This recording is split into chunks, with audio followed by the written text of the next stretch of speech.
The January 28th City Council be called to order. Would you please stand for the pledge of allegiance and honor the flag? I pledge allegiance to the flag of the United States of America and to the republic for which it stands, one nation, under God, indivisible, with liberty and justice for all. Thank you.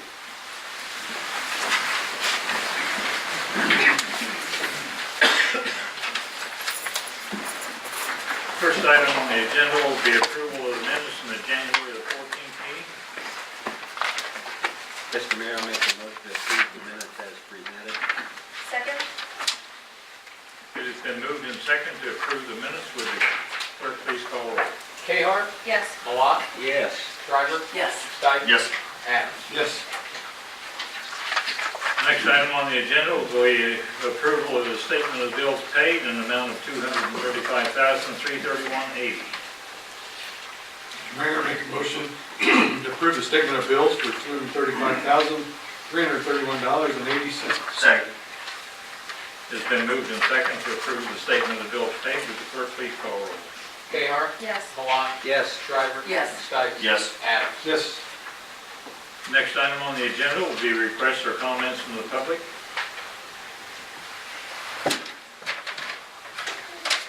Would you please state your name and address, and you have 3 minutes. Bruce Van Cleve, 1506 South 105th Court, Edwardsville, Kansas. My name is Bruce. I've been a citizen of Edwardsville for over 10 years now. I have 3 children.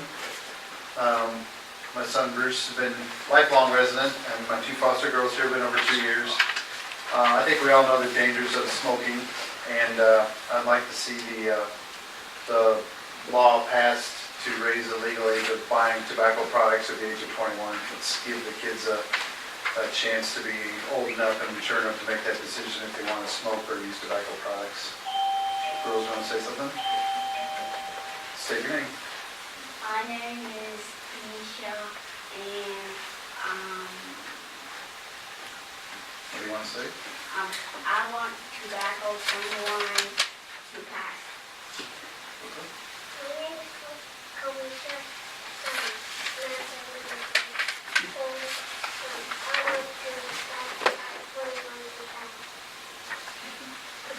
Thank you for your time. Thank you very much.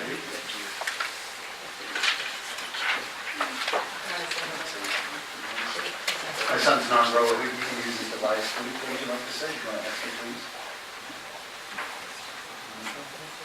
Please? Okay. Please, guys. You want to say something? We talk. Thanks for your time. Thank you.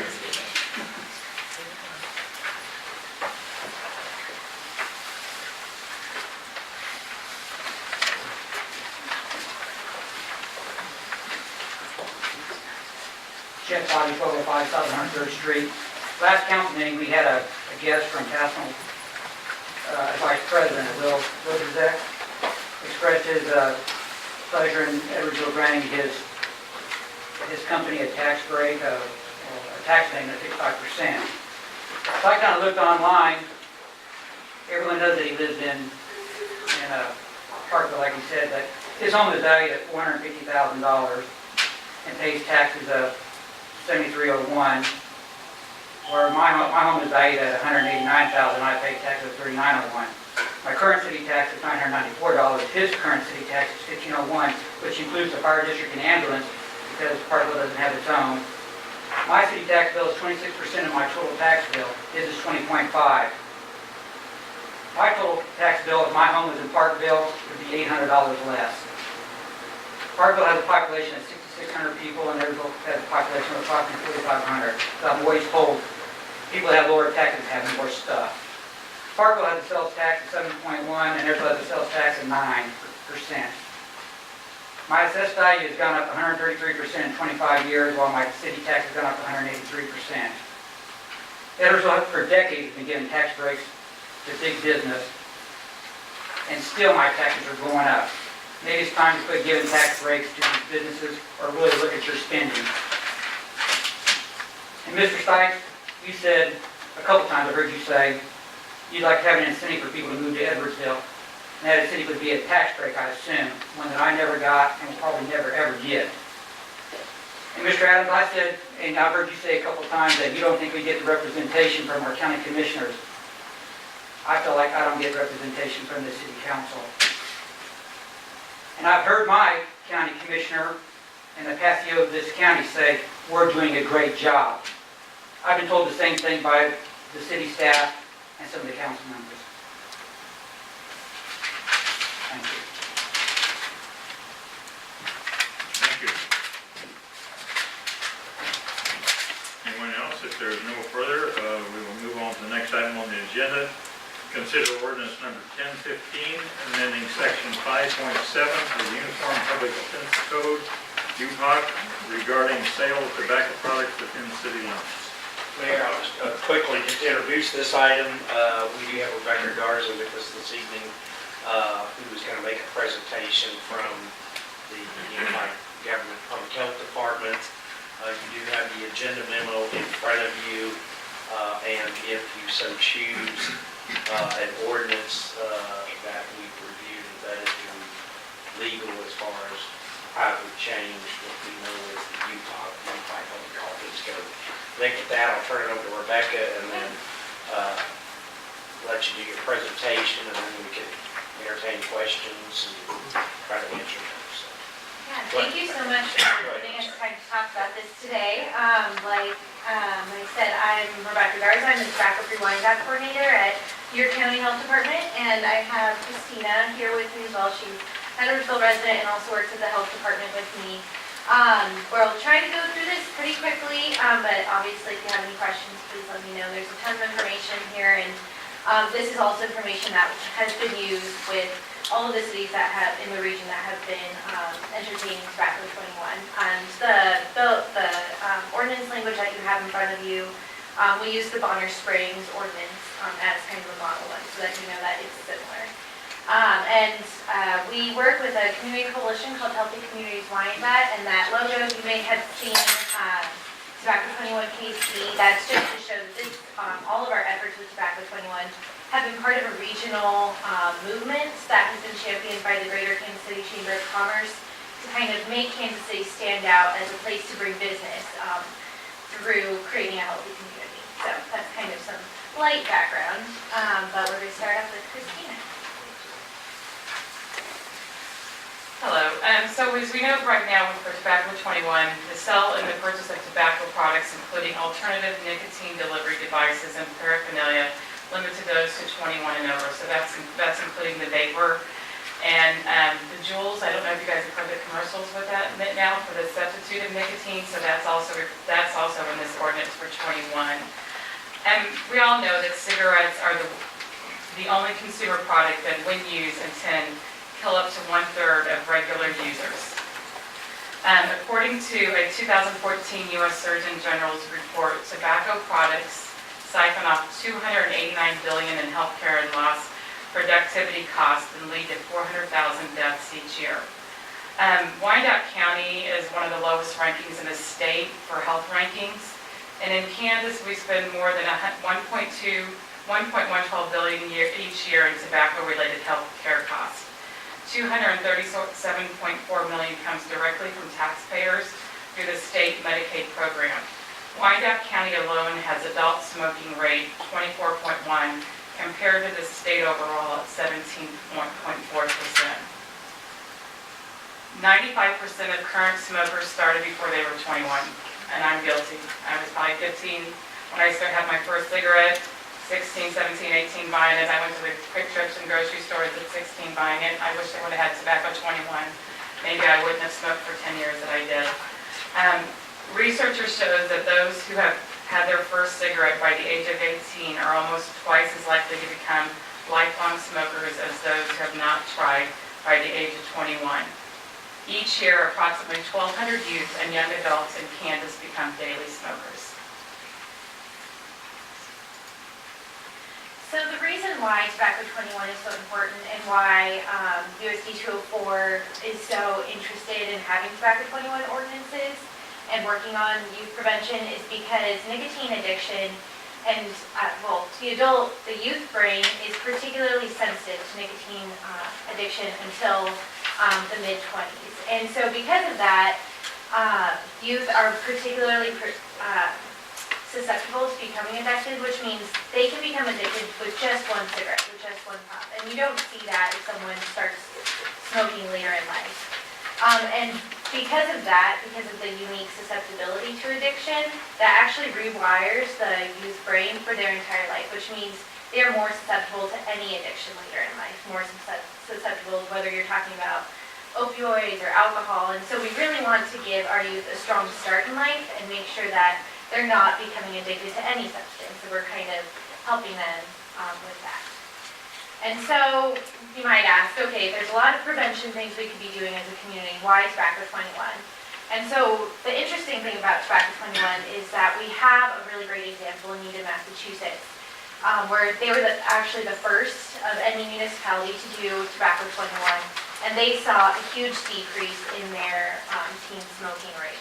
And the reason why this is interesting is because Needham is in the Boston suburbs, so it's a very populous community, right? You have teens that could walk across to Boston or to Newton or Dover, Westwood. And so you see it's kind of like Kansas City, where we have we're not like rural Kansas, right? Where we're really, where our stores are very far apart from other stores. But we see even in Needham, where they had stores right across their city and county lines, that in their communities and in their schools, their young adult smoking rates went down. So it's a really interesting case study for us, at least at the public health level. So the smoking rate in Needham has gone down to 8%, which is huge. We would love to see that in Wyandotte County. And the rate of smoking during pregnancy is 90% lower than the state average. And that's really important for us in Wyandotte County because we actually have one of the highest fetal infant mortality rates in the state. For a while, a few years ago, we actually had the highest African American infant mortality rate in the country. So this is a very important issue for us. We would really like to not see our families suffer in that way. And lung cancer is a lot lower too. And if you don't know, lung cancer is actually the #1 cause of cancer death for women in the United States today. It's an incredibly deadly form of cancer. So a huge thing that has sparked this discussion in the region is the huge rise in e-cigarette and vapes among high school students. In Kansas, about a third of students have reported using electronic vapor products, including Juuls, in the past, I think it's maybe 30 days. And then we have 17% are reporting using one or more. So that's kind of lumping all the tobacco products together. And most of these students, we know that there's kind of a whole separate issue with e-cigarettes and adults. We don't want to talk, that's not the point of what we're here talking about today, because only 6% of teens attribute using e-cigarettes to helping them quit tobacco. So these are all new nicotine users, kids that are newly addicted to nicotine. And that's kind of the scary part, that we're raising a new generation of nicotine addicts, where we've seen with all the other cigarette and tobacco products that we've had a very steep decline in teen smoking rates, which has been great. If you haven't seen vapor products, there's a lot of different kinds. We show this one just because teachers have found a lot of, these are all vapor products. So teachers have found all sorts of crazy devices in their classrooms. And we did talk to, you have obviously the superintendent's letter of support, but I just today talked to the principal over at Bonner Springs High and said just this year they've confiscated 5 to 6 Juul products, and they're having to do extra continuing education with their teachers because these Juul products have become so popular with teens. They're shaped like USB drives, so you can actually find videos online of kids using these behind their teachers' backs, like in classrooms, because they're so hard to catch. And so a big part of what we're also trying to do with Tobacco 21 is just educate parents and teachers and the community about what it means for our teens to be using these products. And the interesting thing about Juul is they use nicotine salts. They're also flavored, all sorts of fun flavors. But if you look on this graph, the reason why cigarettes are so addictive is because they're a great drug delivery device. The nicotine hits your brain within 10 seconds, which makes it one of the most effective drug delivery devices on the planet. and why it's one of the most addictive substances. And since Juul uses nicotine salts, it actually has the same, you can see this graph is the concentration of nicotine in your brain. So it mimics the use of cigarettes, which is very different than the older generations of e-cigarettes. So they're very addictive, and we find stories of kids where they don't realize what addiction is yet, so they can't even go one class period without taking a puff from a Juul. And so they're becoming addicted and not realizing it very young. And this other graph is just the dollar sales, so you can see in red is Juul, and it just skyrockets in 2017, and whereas the other e-cigarette products are rising, but at a very low steady rate. And this is why we get a lot of calls from parents that are very concerned. And I could go on forever, but let's move on. There's always a lot of questions about business, and so the first thing we start with is the reason why the KCK Chamber and the Greater Kent State Chamber of Commerce have been so interested in Tobacco 21 is because smoking costs businesses a lot of money. We deal with this a lot at the Unified Government since it's such a huge company. And so the average cost to an employer is almost $6,000. You see it go down a little bit at the end just because tobacco users tend to die younger, on average 10 years younger than the rest of the population. So you're not going to pay out as much in pension if you have one. But up until then, it is quite expensive, which is why we want to work on tobacco at the community level. And so the impact on business is that the reason why Tobacco 21 is a very clever public health law is because there's really no impact to business in the short term. 18 to 20-year-olds account for only 2% of tobacco sales. If you think about a tobacco user, most of their life is not when they're 18 to 21, though most people start at that young age. And they're also much lighter smokers at that young age, so it doesn't account for a lot of sales. And the interesting thing about looking at Tobacco 21 right now is that KCK passed their Tobacco 21 law in 2015. So we had the Kansas Health Institute just released in September 2018 a look at Tobacco 21 across the state of Kansas. And they looked at convenience store sales that were attached to gas stations, I believe, from 2015 to 2017. They looked at all the sales. So you have the 2 years before Tobacco 21 went into implementation and 2 years after. And there was no change in convenience store sales. You can look at the graphs on the report, and I'm happy to send that to you. But it actually rose at the same rate. And they actually compared it to Sedgwick County and Shawnee County, I believe, and none of them had Tobacco 21 at that time, and there was no change. There was no difference in the sales. So we have all of that data. I'm happy to share it with you, but there's never been any report of, as a community, of having impact on sales from Tobacco 21, and it's just because it's such a small amount of business. And then we have tons of cities, obviously, that have Tobacco 21, and in the state of Kansas, about a third of the population is covered by a Tobacco 21 ordinance. The most recent, I think, was in Finney County, western Kansas, which happened, I think, in October or September. So quite a lot of communities are talking about it. There's a lot of interest, definitely because of parents and teens really worried about that vaping issue. But yeah, so I'm happy to entertain questions, but that's Thanks, Bill. Yeah, You good did a great overview. job of covering it. I think probably, we can answer questions for you. I will say that we also did send letters to we have 6 outlets that are licensed to sell tobacco products in the city, and we did send notice to each of those 6 organizations. I know I see one person here from one of those, so just so we did want to try to get that out so that it was known as well. I think the other question, and I know it's going to come up, so we'll just hit it pretty quick, is, this has been going on for some time, and I did note in your report, and you may want to touch on this, that there has been a suit filed in Shawnee County, which is Topeka, where the city of Topeka was sued not to implement, or they'd implemented 21 and they were sued. It only affects the city of Topeka. That was appealed now to the Supreme Court, past the appellate court straight to the Supreme Court because of the constitutionality. Basically, the league and the attorney General's office have taken a position of support for the community, saying that this is basically a local option issue and not a violation of the Constitution. We don't know when that case might get heard. I mean, at earliest, it's going to be oral arguments in March or April at this point. I mean, timing, and then, of course, as the courts can be, they can take oral arguments and ask for additional information. It could be months, it could be a year, so we don't really have can say that there's an outcome of that particular case.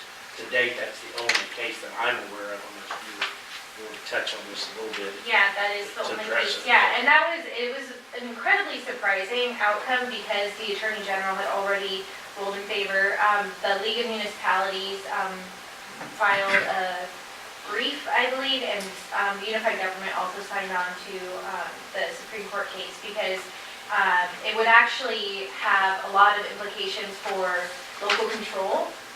So that's why the league is so interested in it, and we can't imagine how it's going to stand. But obviously, we have no idea when it's going to be heard. But yeah, there's been at least 3 cities that have passed Act 21 since that court case happened, including, I think, County did before this case was called, but Douglas County, I know for sure, and Vinny, so.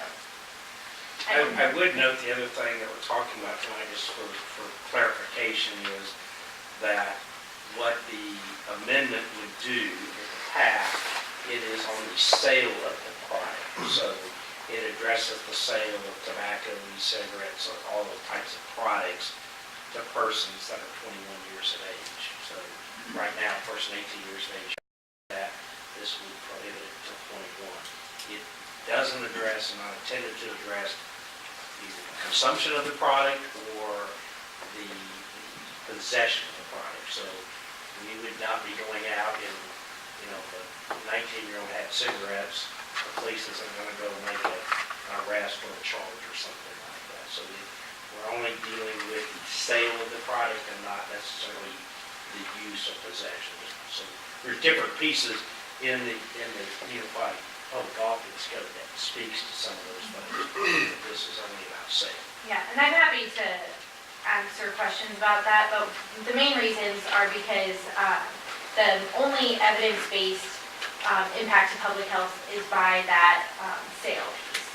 We know that the police, it's very hard to catch someone in that use and possession piece. We know it's not effective public health law and it's a burden on the police department, and so we don't want to add burden. We want to do things that make sense and that are shown to be effective. That's why those are there specifically. And also, I think we added in the signage piece, which is an important part of the law, and the health department would be providing all that signage just as we did with every other municipality to all of the retailers. Lisa, my question to you is, I'm on the league board and we discussed the brief, but I don't know that the league has filed a brief yet. I believe they did? did file an amicus Okay. brief, I believe. I know we discussed it. Right, and I know in our discussions of that lawsuit, it was very surprising because it goes against a very bedrock principle that cities can put in place more restrictive pieces to legislation. They can't be more liberal than a state statute. So this was surprising because of that. And I do know in speaking with the league and others that they feel pretty confident about their position, but you never know. But any outcome of the lawsuit would have no impact on us at all, or? But that depends on how the Supreme Court, Okay. I mean, this could have an impact. That's my only concern is there is a lawsuit and what potential impact it would have on the city. I mean, they would, I'm assuming, I don't know how they would make the ruling. They can take bits and pieces of it that may or may not affect us. But on something that is such a principle with city autonomy and governing, it could have an effect. Obviously, cities have still gone forward. Cities have not rescinded. I'm not aware of any city that has rescinded Yeah, well, I their wouldn't tobacco expect they 21 would, in yeah. response, right? I think in Shawnee, just put a moratorium on the issue to discuss it further along with e-cigarettes and see what happens with the litigation. But that's, no one has rescinded it, and people are still going forward. I think that's evidence kind of feeling secure in what the outcome will be.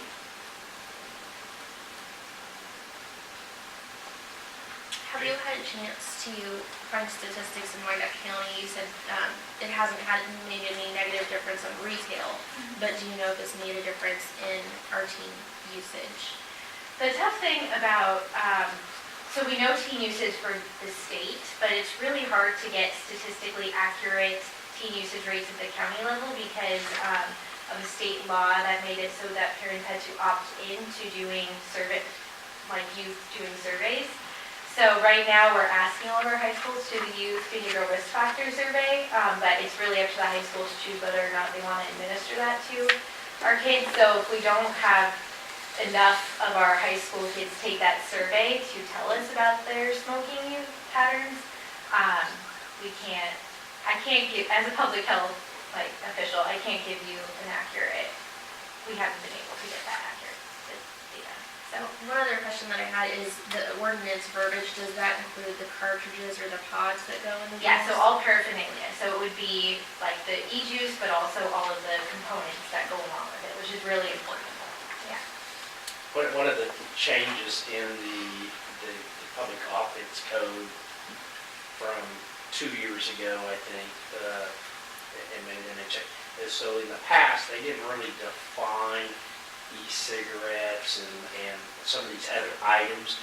Now in the Unified Public Offense Code, those things are actually identified and defined because it is a moving target, and so that's part of what was done in the Unified Public Offense Code. So where if you look at Bonner Springs at their ordinance, they define, an e-cigarette, and they define nicotine, and they define different parts of it, but all of that's been, so to speak, codified in the public offense code. So we didn't necessarily have to add all that language in there because it's covered already in this kind of a statutory piece of it. The part we did add, which it was like everybody else, it's the language about signage said 18, and of course, so we also added the signage language because the state law would say 18, and so again, like that conflict, have signage that says 18 and the practice that says something else. So that is the one, I guess, alteration other than just the age, different than you would find in a standard Unified Public Offense Code. And then we come back in July and update the Unified Public Offense Code. Some of these pieces could be picked up, but if they're not, we'll have that addendum to our public offense code like we do every year. In the city adjacent to Boston, was the law the only thing that happened during that period of time? And what, if not, what amount of money was spent in public education about cigarettes and e-cigs and all that type of thing? What are you totally attributing the decline to just the law? The law was the thing that was different than everywhere else around them. So the public education and the other prevention programs, there are things that were happening across all of the counties and cities. So the thing that was different in Needham, and the reason why was, and we had like different graphs that we didn't include that or show the different different declines in all the different communities. This is the thing that was different from all those other programs. If that makes sense. So they were doing other kinds of programs, but so were everybody else. This is the only thing that separated their community from other communities. It also seems you're talking about having a very low impact in sales, but you're talking about having a great impact on health. Over the long term, yes. But it doesn't, the two don't seem to go together very well. If it's only 2%, it doesn't seem like it's a very impactful number. So that's, it seemed like those two are It's, contrary. it's about thinking about the long term. So if we stop youth from, and part of the reason why this is so important is stopping high school youth from bringing tobacco into the high school. So we know that tobacco use kind of runs in social circles. So we have about 80% of area teens that are 18 by the time they graduate. So if we don't let those 18-year-olds bring tobacco and buy tobacco for their 16-year-old friends that they're hanging out with, we're stopping that high school usage and we're helping that population. If you're 21, you're probably going to be also hanging out with 23 and 24 and 25-year-olds, which is why the impact is really at that high school age. And so we're trying to impact the kids before they become addicted. So if, like, this isn't going to stop a 30-year-old who's been smoking for 10 years. And so it's going to age out. We're talking about prevention, which is thinking about the long term, about we're not going to fix our this is not going to be the only thing that fixes our 25% smoking rate, right?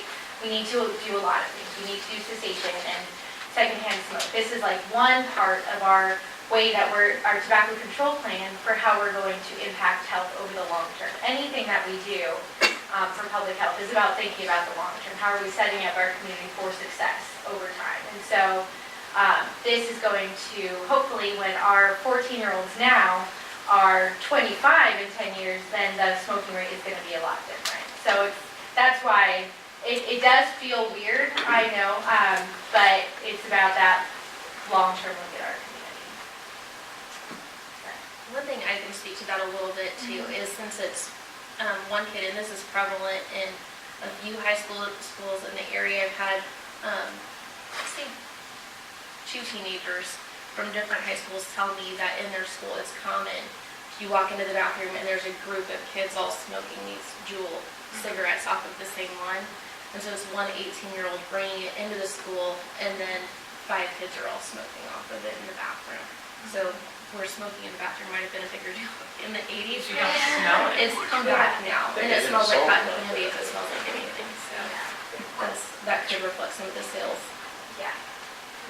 In the Needham, so if I understand that right, Needham was the only community that actually adopted it, but it impacted the communities around it in yellow, is correct? So the teen smoking rate from Needham went from 13 to 7%. And so this 20% decrease is what was happening all across the state. But only Needham was the one that adopted it, but it had an impact broader than. And I think that impact can also be attributed to all the other prevention activities that were going on, like the education and whatever other programs were happening. But it was a much bigger decrease in Needham because of tobacco specifically. And we know that high schools that have more retailers around them tend to have higher smoke rates. So we know that like the retailers right around the high school can impact the smoking rates for that specific community, and that could be one reason why. But yeah, we did see a much steeper increase. One other thing I would note, just in the ordinance, is that we have also put a effective date, which is different than we typically do. So the effective date would be April 1, so 60 days roughly out there, which gives an opportunity predominantly for the health department to connect with the retailers and get the signage and some of those things as well. So we're typically, and we can do that, but we're typically, most of our ordinances are passed, and we pass and approve it, it becomes effective in publication, which generally is the Thursday after the council meeting. I think that was one of the suggestions, was to have a period of time there to allow kind of that educational component to go into effect as well. Yeah, and that was a big lesson learned from KCK. I mean, KCK has 150 retailers, so it was a big change. We only gave them 2 weeks, and we were the first community to do it, and so they were caught off guard, and we did not mean for that to happen. And so for every community after that, we've always suggested giving retailers a little bit more time and warning. But, I mean, most of our retailers, especially if they sell alcohol, they're used to doing this type of education with their cashiers. It's not that big of a switch. One grocery store told us it's easier for a lot of their cashiers because they only have to remember one age now. But it is good to give them time to have that meeting with their cashiers, get up the signage, to really, like, we want to have a good relationship with the business owners to make sure we're getting them the support we need. I really haven't spoken to anybody about this, but I would really like to see the Supreme Court play out first before we go through the actions. It's just my personal opinion.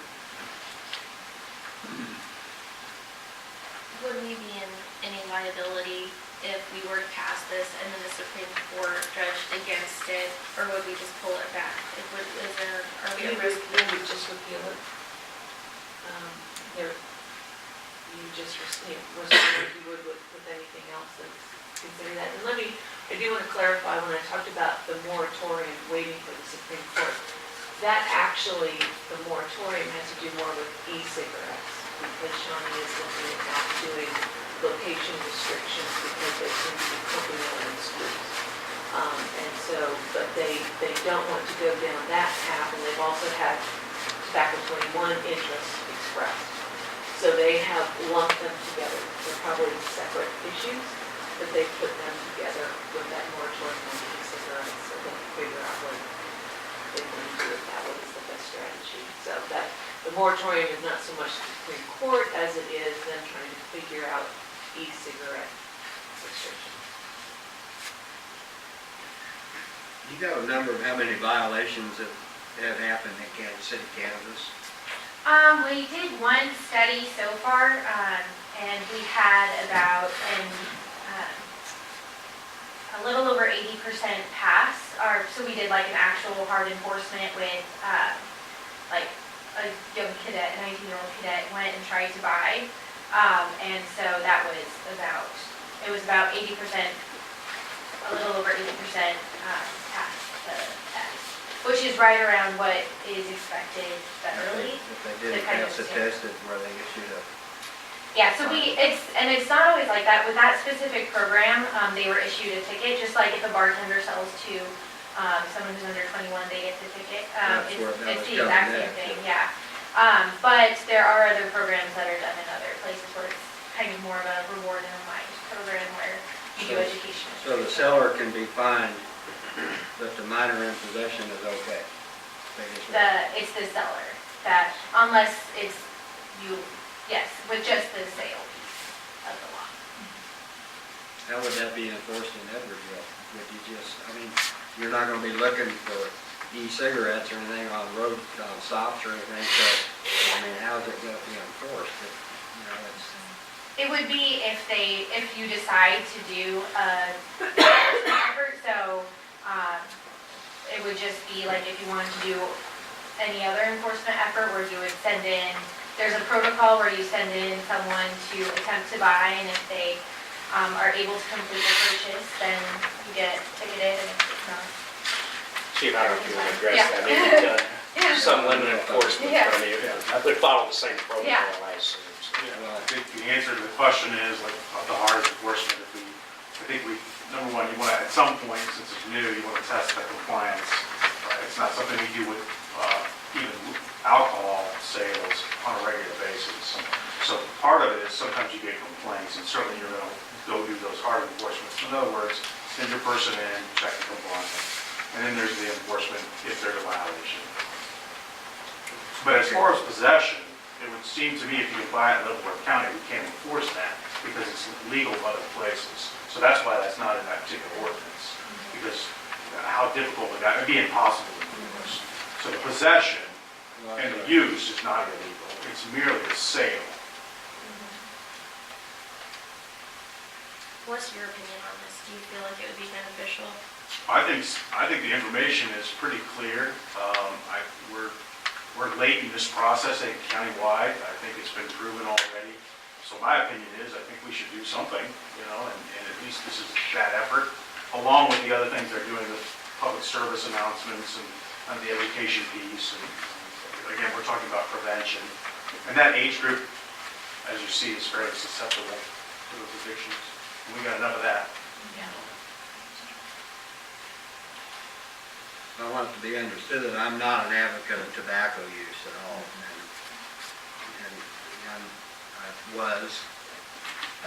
I chewed tobacco until about 3 years ago, and the health benefits are definitely there, but I'm having a little problem with I'm just typical, I have a problem with people being able to go to war at 18 years old and hold a rifle. They can't have a cigarette, they can't have a beer. You know, I have issues with that. Personally, I'd kind of like to see this play out with the court and see what the state is going to do. So, you know, that's my explanation for it. I'm not against what you're trying to do at all, but that's kind of where I stand on that. So.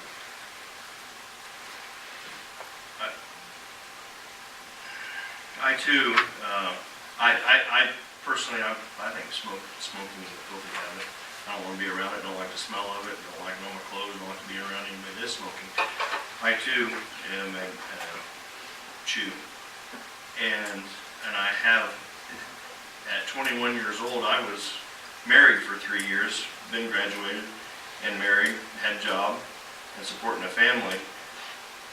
And I find it hard to think that at 19 and 20 and before I was 21, that I could go out and do anything that I wanted except go buy a can of cocaine if I wanted it. I had an 18-year-old son, haven't, he's 23 now, but chewed and left when he was 18 to go to the Marines. And the same thing, you know what, he can go and overseas and fight for us, but he can't possess, you know, chew if he wanted to. That's my problem, that's my hold up with it. If we're talking about keeping it out of the schools, and we talk about 18 years of age being the graduating age for most people, some may take up to 21 years old to graduate, but I'm not sure why it's not 19. Why is the age not 19 years old? That if people are graduating, if that's the, you know, where we're focused is keeping it out of schools, why does it need to jump all the way to 21? I mean, I'm here to represent evidence-based public health, and so we see the public health benefit by pushing it all the way up to 21. And I think it's probably because 18 and 19-year-olds probably still hang out, and so you're probably starting to separate out those social groups more. But that's the evidence-based public health now. So that's the thing. And when I was in high school, Well, we had the same high school had a smoking patio. You would, at certain times of the day, you could go out and smoke on the patio. So, When I went there, the smoking patio was inside the bathroom, and you had a lookout. yeah, this is a legit smoking patio. I mean, it was accepted. That's where you went and smoked out there. And I agree. I mean, when I was in high school, you could smoke in the parking lot, and it was very easy. And I wish it wouldn't have been as easy. I wish it would have been 21, because now that we're older, yes, our 18-year-olds can go fight for us, but they're going to want kids to be safe as well. No one wished they would have started smoking. No one wished I would have started smoking or chewing tobacco. If you would have known now what you know now, you wished you wouldn't have done it. And I can clearly speak for that for myself. When I had my last cigarette, it was one cigarette that entire day, and I felt like the next day I felt like I smoked a whole pack. And I'm like, if I can't quit now, I'm never going to quit. This is the stupidest thing I've ever done.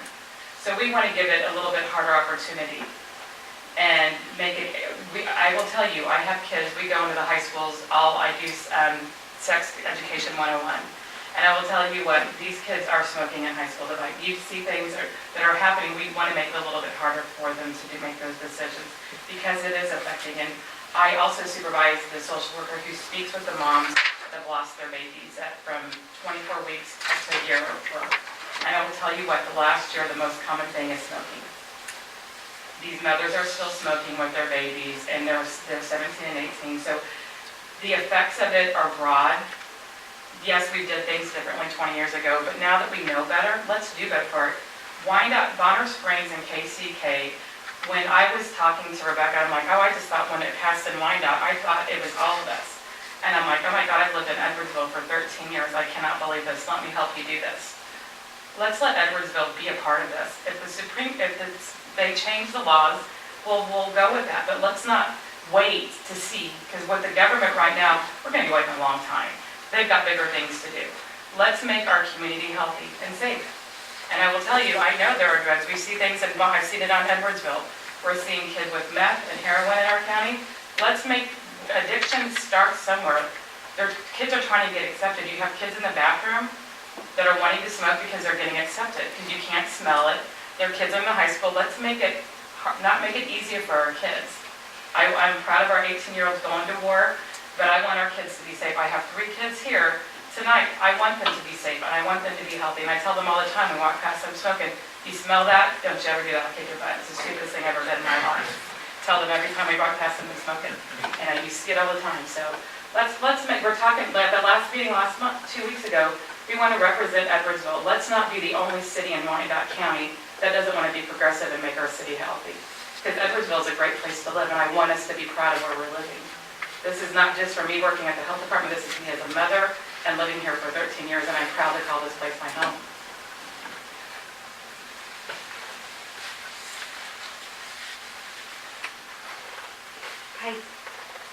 I don't see a holdup, honestly, in passing it.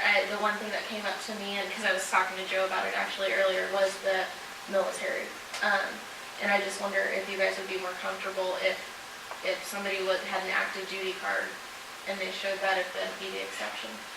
Like, is that, if it's, I mean, you can't drink till you're 21, so there's already levels, but I feel like in preventing the kids that are just that age group, it just is a much trickier age group, and where they're wanting to fit in with the crowd, and it's really back on a rise. And so I feel like if we can just, if it's not risky right now with the outstanding lawsuit, it might be worth looking into. I think that, I would say this, the challenge of exceptions, if that's the right word, is then it's gonna make it even more difficult to have uniformity of both enforcement and uniformity for the retailer. I think from that standpoint, it makes it more of a challenge.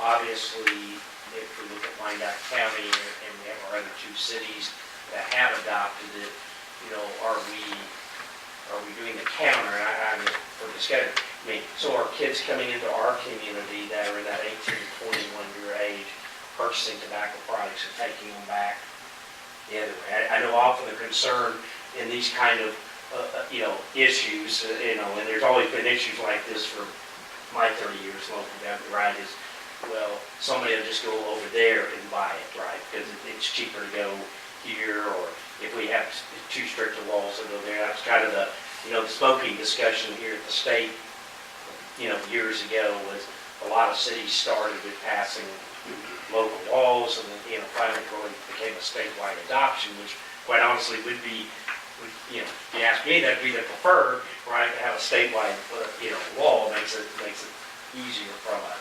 enforcement, but, I think we have to look at that too. Are we creating this opportunity for kids to come to our community to acquire, take it back? And right I'm not now saying we are. that's. Is that right? Right now we are. I can't tell you I don't know how many people come and, do Bonner Springs kids come over here and buy cigarettes so they can go back and I don't know the answer to that. I literally couldn't answer that. And I don't want to belabor any of the points, but speaking on the military, I don't know if you have any information on whether the military has weighed in one way or the other on efforts like this.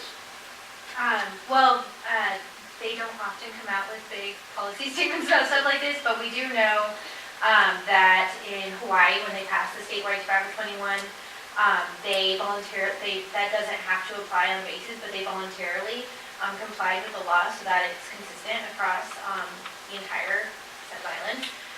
And also, in general, the military has been very proactive in doing tobacco cessation and prevention efforts internally, because there's a huge cost in the military if people are smoking. It's huge healthcare costs. Soldiers don't heal as fast.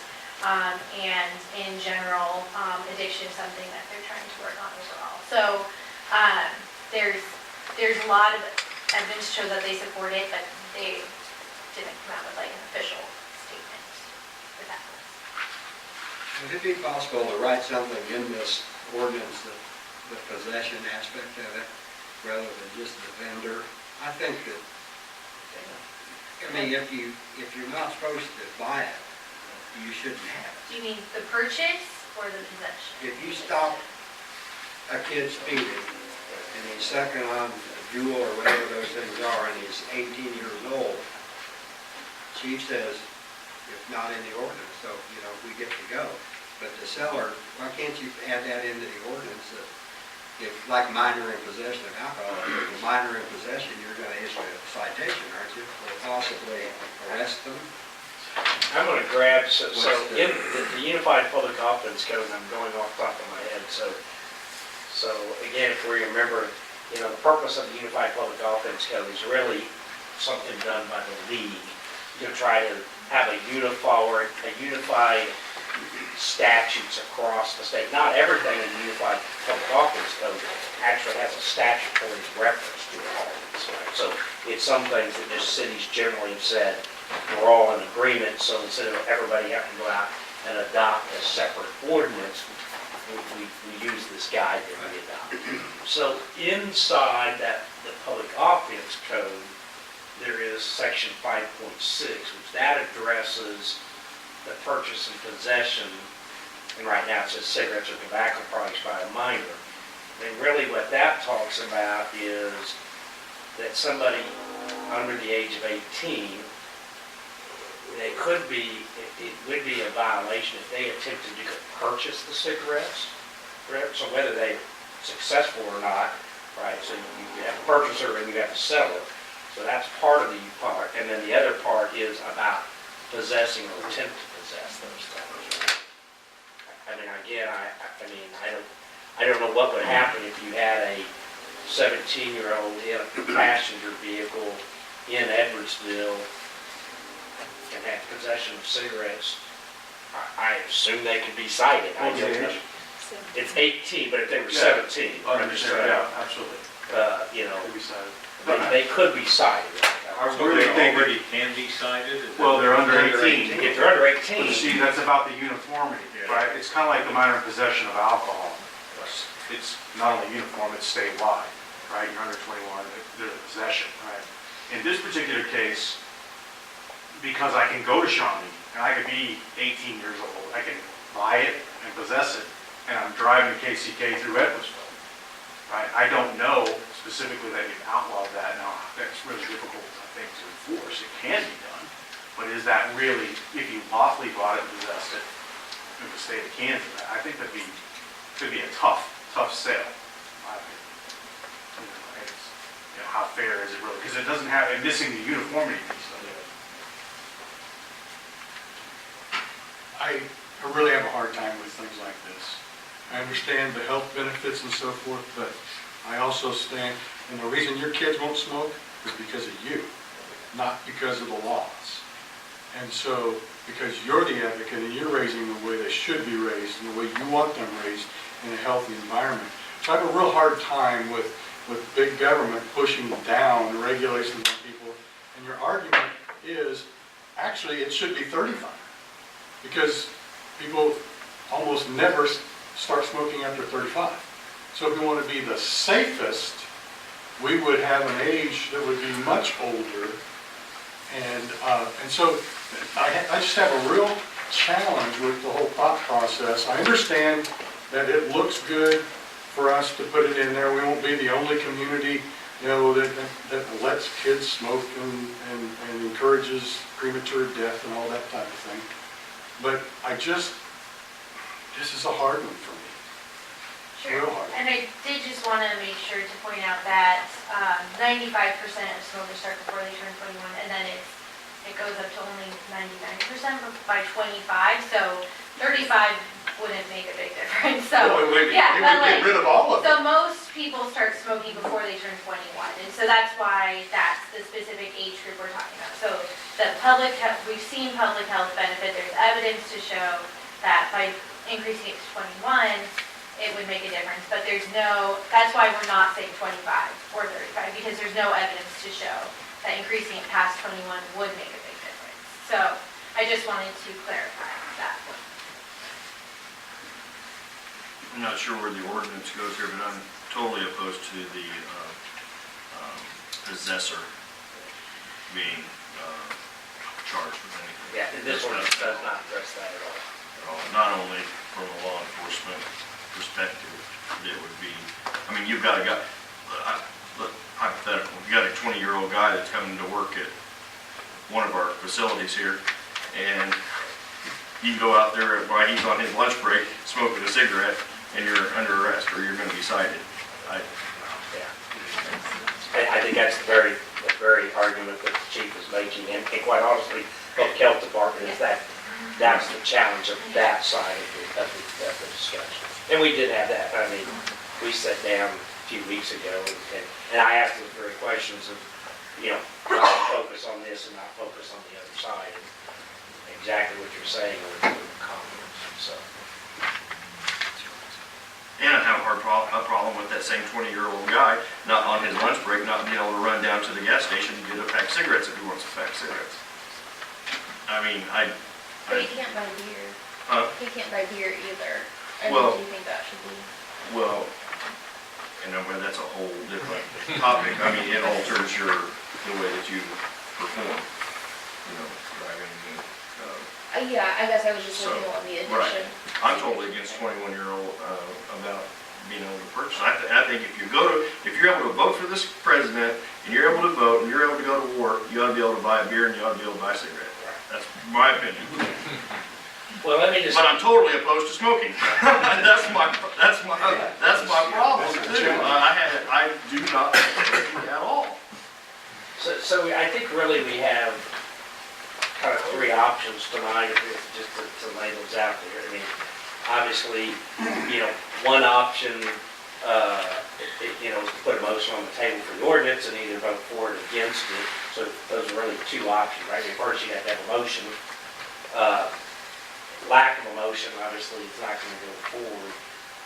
Maybe it's one of those items where it needs to be tabled and brought back in 2 weeks or 4 weeks to give maybe that time to, I know there's a lot of, it seems like a lot of, well, I like it, well, I don't, well, I do, well, I don't, and, I know we haven't, this is the first presentation we've had on this, there hasn't been a great deal of discussion other than this evening, so, if it's one of those things where you feel, a little time might be advantageous, then maybe that's it. I will say relative to to the court issue, is it is not likely something that would be resolved anytime in the near future. If that's, everybody I've talked to personally, if you have oral arguments, if they're not even set yet, so the earliest they can happen is late March, early April. And if it's like most things that are gonna go through the Supreme Court, there are gonna be oral arguments, there's likely going to be potentially out of those, people may ask for additional information, correct me if I'm wrong, and, the judges may take months and months, because they're gonna do their own research, and so it might, it can be a year away, so, and again, even if they rule and said, the lower court got it right, cities don't have this authority, it potentially gets appealed to the U.S. Supreme Court, but assuming that doesn't happen, our risk is now we have to change the law, but we do that all the time in reality, right? The law changes at the state, think about all the other hot topics we talk about, elections even, right? Things change and we have to change our local statutes to comply. So I don't know that there's a significant, issue here where I would say, this comes up and all of a sudden we're in some kind of a litigious situation. Obviously, parties could, we could become party to a suit, but that could happen anytime. I didn't make a decision so that. So I don't know that the Supreme Court piece, that you're going to get a resolution in a timely manner that makes sense. If that's the case, I just defer to whatever. But if you think it's something that just needs personal reflection, then maybe the best option is to refer it a couple of weeks and just not take action on board. I have a conflicted question.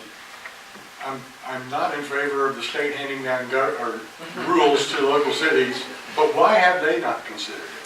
Yeah, that's a great question. I think partially it's, if you look at what the state has been dealing with for the last 2 to 3 years, it's been a very full legislative agenda. And so there were pretty much no health bills that went to the floor last session. This session, they're dealing with, the education court case again, they're dealing with cane care expansion. Those are huge things. There's very little time for other types of bills to go forward. So I think that the soonest, I would imagine, it would even get through committee would be next session. And it's just, a couple of years ago, we were dealing with, the tax issue. Last year, the education issue. Just if you think about the types of things that have been happening up in Eureka, that's the biggest reason why. So I just want to add my 2 cents to this. I feel from all the conversation here. My thoughts are, if we pass this ordinance, we're not taking away the rights of these kids under 21, because they'll go get this product wherever they want to. They'll go up to wherever it's going to be sold, wherever they can get it. They'll have their friend get it. We're not going to move the needle. We're not going to stop everybody. We're not going to, change the state of Kansas by doing this. It does show a good effort. It does show we are helping. I get the feel maybe we do need to think about this. I'm not quite sure if it would pass if we voted on it tonight, but I think Edwardsville would be showing great effort. And it's not, like I said, taking the right away from these kids under 21, because they'll go get it. It's just saying they can't buy it right here in Edwardsville. They can go make their own choices. They can go buy their cigarettes or whatever, I guess we're in Shawnee. And Leavenworth still, they have their options. But I do feel it starts at home too. If you have the parents that are teaching you the right ways, the wrong ways, but that starts at the home. So those are just my thoughts. So in your next presentation, if we don't pass anything tonight, will our city be turned yellow on your map? That's seriously You discussing. choose the color if you want. Well, seriously discussing. It kind of depends on what you say. If you want to continue the discussion, then yes, we can. Yes. We'll be seriously discussing if there's going to be another. That's kind of like to see it Well, tabled. I don't know that we need to table it as much as if there is no motion made, it's settled. I If think a I'd rather motion table is it so made we and can come it back to dies it. for the lack of a second, but if it goes all the way through a second, then we'll vote on it. Well, I think if there's, and I'd have to defer, if there's no action, no motion at all, yes, there's no action, but I don't know that it kills it. It doesn't necessarily terminate it for future discussion. No, it's probably a little cleaner to have a motion that you're going to table it with an intent to discuss it Okay. in the future, just so that it's Thank you. cleaner that that's your intent rather than it getting lost. Can I just make a comment, Jeff? I find it interesting that you did say that you did contact the business. No, none of the business are here to say no. It hasn't spoken yet. Has it been offered to change? So during public comment at the beginning, I think if we can make a difference for one person, I think it's worth a shot. I think it's good for our community. And if there's information that you would like, or that you would like if we want to table it, and if there's specific things, information or community input or anything like that, that would be helpful in furthering the discussion, then that's something we can work on. Clarify this as a motion to set it aside or to table it. I think to table it, Table it, okay. for further consideration. Or later. I guess there's your option. There's your option. I hate the position that it puts me personally, and I know that this isn't personal. It's bigger than Chuck Strikes. Because I don't ever want to see any kids smoke, ever. I don't want to see anybody ever smoke. And it makes you look like I was the one that voted, the only one that voted no last time. And because I have personal beliefs that I feel strongly about,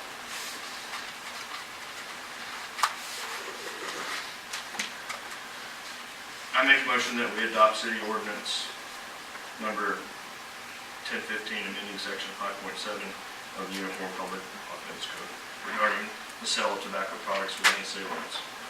Second. Motion has been made and second to adopt ordinance number 1015, amending section 5.7 Uniform Public Offense Code regarding sale of tobacco products in the city limits. Would the clerk please call the roll? Caher, Yes. Malat, No. Shriver, Yes. Stites, Yes. Adams. Reluctantly, yes. We're settled. Thank you. And just to remind that this ordinance will be published normal this Thursday, I assume, but its effective date won't go in until April 1, and we will work with the health department on notifications, etc. Thank you. Thanks. And You're welcome to study. to the council, I appreciate your consideration and your input. Next item on the agenda, we consider authorizing a replacement of city park shelter roof and concession stand roof. I'm going to supplemental. I'll turn it over to you.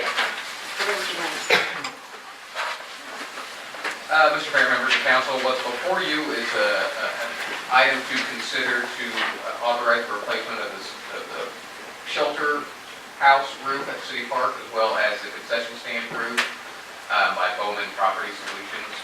It was about 2 years ago, as part of the 2018 budget process, that we had performed a kind of just a review of some of our facilities, specifically their roofs, and we were doing some work on the City Hall roof. And in that process, we got some quotes to repair the park shelter roof. And earlier this year, Public Works staff was the company to come out and take a look at it. At that time, they noticed pretty significant hail damage due to the proximity of the concession stand. It's all right there. They took a look over at that facility as well and kind of found the same things. Because there was hail damage, we went ahead and filed a claim with the public risk, and we also solicited 4 roofing companies to provide estimates for the work. 3 provided estimates, and 1 did not submit any information. The breakdown is provided in your agenda memo, and the low bidder being Bowman Property Solutions at $15,830.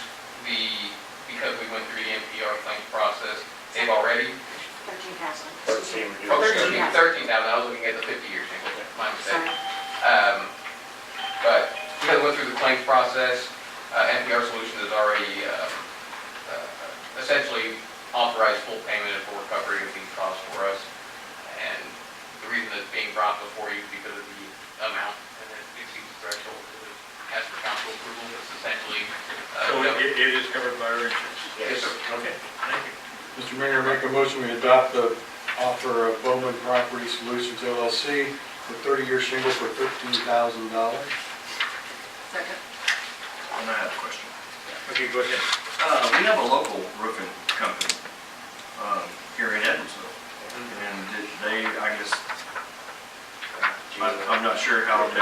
I didn't reach out, I don't know who they are, to tell you the truth. I reached out, Roofing, been here 30, 40 years? well, I haven't been here 30, 40 years, I'm sorry, so I mean, I reached out to people that I had done business with in the past. Okay. Got And- from Kansas City, Kansas. And here was my other question, is did we think at all about a metal roof? I know that that's become the big, a lot of people are now putting on metal roofs instead of, the tin roofs. They come in colors and they last just as long, and I know that there has typically been, in my experience, there's been a significant value reduction by going with the tin roof. And you still get the same 30 years. We did not, we just solicited quotes to replace what was there for a 30-year shingle roof, so we did not take. I would say, yeah, I think one was the replacement of existing, in some of our past park painting, and as we get to the future, part of the questions are, will that park stay in the same thing? For example, we know that the that the concession stand building is probably not properly sized and bathrooms and things like that. So I would say it's probable at some point we would replace that, and at that point, I think would be the time when we would be looking at it. But we did not, we took it pretty much as a straight insurance claim type of scenario. And of course, they would probably still pay up to the point of the cost to replace, but they wouldn't cover the cost to, upgrade the roof. So that's mainly the way we should. A good point, I will say, that's our, when we try to reach out, and we should have reached out to the local person too. We did reach out, I think, to some of the people that business with the city at the time, so. Okay, there's no further Question. Okay, go ahead. So, I mean, I've been an advocate forever of, Yeah. I don't want to spend a penny in Shawnee or in Johnson County or any other county going about it. Right. Are we able to can there be to add one more bid to this if we wanted and to reach out to ProTech? I would like an Edwardsville roofing company to at least have an opportunity to bid on this project that's in our backyard. I agree. I think that would be a great, I don't know if it starts the bidding process all over again and Now that things are published though, I mean, now the prices are published, how would that be competitive? Because this is all public information at this point. That would be my concern. And I'm sorry, I mean, that was all, it was mine. No, It was not my intent, that's not in our purchasing manual to solicit, internally, so it was my fault. We had lots of snowstorms, the insurance company came out in December, they said, give us 3 quotes. Sure. I pulled from our roofing contractor that does our work here, and then other people that have done work in the city. I mean, I just, not being from here, I Could didn't we put solicit. it back out for bid with a metal roof? With a what? A metal roof? Well, except that I think Mike said they may not pay for an upgrade. Well, They wouldn't pay for it. They know how much they will pay up to, is Yeah. that 50,000 amount, so. but aren't composite roofs more expensive than wood? I would like to withdraw my motion. I'm not trying to slow the process down. I've been an advocate of spend local, buy local, keep it right here. And if we have support of Edwardsville business, that's what I'd like to do. Okay, the motion and the second has been withdrawn. We can certainly go back out and obtain additional quotes on, quotes from these companies. That certainly we can do that, that's the preference. I don't know what it would take to convert those buildings to say, if you want to do it or not, well, we certainly can do that. We probably need to spend a little time on what would that spend. I mean, if I just say, Someone that just recently did it, I will tell you, there's no additional cost. You pull the shingles off, you put the metal down. right, I just assuring that the bids we get are As a matter of fact, you can go right over the shingles if there's not Yeah. too many shingles already on. we just need to make sure we get comparable, right, whatever, metal is X type of metal, whatever. So, if that's the direction, we certainly can obtain future bids. Are we looking at any internal damages that are gonna be coming up from the snow that's gonna be falling on it? Most of this, I don't know we have any leakage inside the concession stand. The worst is probably the roof on the, On the park shelter. yeah, And the decking's bad. I mean, it's probably 3 to 5 years past its useful life to begin with. So it's rising, it's bad condition, so, the underlayment needs to replace a lot of it anyway. You can just go underneath and look at it, but yeah, there's nothing falling through at this time. Would it be possible to just reopen it up to those 4 companies or whoever else wants to join in to bid a metal roof and the composite so that other business can put their bid in on this one? Yeah, and bidding is, and this is a generality, but we do this on our bids, right? We don't have to take the lowest bid, we always look at lowest and best, and we always reserve the right that, because we're coming back to the council directions otherwise, that's just the way it is. I think the only way we're going to be able to do a new bid is that we have to change our scope of work. Because if we go out and say we want a 30-year shingled roof, they're going to say, oh, 13,000 will do it. Right. I'll do it for 12. So I think. That is always the challenge of. And I don't, and again, and maybe with what I've brought up, maybe it doesn't work for this particular project, I don't know. But, because I know we're already marched down the road on here, but I would like to, going forward, for sure, local, especially Wyandotte County, and then Ward especially. Before we go any farther, I'd like a comment from our legal advisors, since we've already gone this far. Where are we legally bound to? Well, you would be giving a competitive advantage to that other Yeah. bidder because the purpose Yeah. of the bidding process is they don't know what the other companies are bidding, so you get a true bid. So that would be a competitive advantage, and certainly the others would have a right to complain regarding But that. if we went out for bid on a metal If you roof, went out for bid, and if you it came changed in your at mind, $3,000 less, well, if you changed your mind and now aesthetically you want a metal roof, then you can resubmit it out for bid because that would then be. But you could only go out for a metal roof. You Yes. cannot go out with a composite I roof would now not because of I would those not three advise bids have that. already been opened. Go work with that would be great. And then, so let me ask you this, let's just say, can we hold on to this, and if we decide to go composite, if the metal roof comes back in and it's $18,000 or $13,100, and, I mean, could we say, okay, well, we're gonna scrap the metal roof idea, and we're gonna go back with the composite roof? It's kind of the same thing as if you had Is that- done in one bid, we would like composite and we would like metal. You're just separating them out, but you're not giving that one company the competitive advantage to the composite, which would be appropriate. But they can, you can of course decide between aesthetics and value and cost, what you want to do. So that would be, Yeah, the only thing I leave would, this open. the only thing I would add to that, and I don't know the answer to this department of habits, I mean, how long do they want to hold their bid that long? Like, potentially, they could say, hey, if this is going to take, 60 more days, then we're not willing to hold our bid. But they would certainly have that right, whether they wanted to hold their bid or not hold their bid. What's the bid language? I'm not sure. We just, but- these were just quotes that were solicited because that's what the insurance adjuster asked for. It was not a sealed bid, it was solicited quotes, because that's what the insurance asked for. So But we just solicited I don't quotes. know that So we can bind them to it if they so choose that we went over. it shouldn't take more than a See what couple I'm of saying? weeks Yeah. to get a couple more. I'm not saying they wouldn't, I'm just saying, Yeah. as a bidder in this scenario, they could say, we come back in 2 weeks or 4 weeks, and we say, you know what, we don't want time, we're gonna take your bid. They would have, I think, that option to say, if we would ask them, will you hold your bid for 60 days?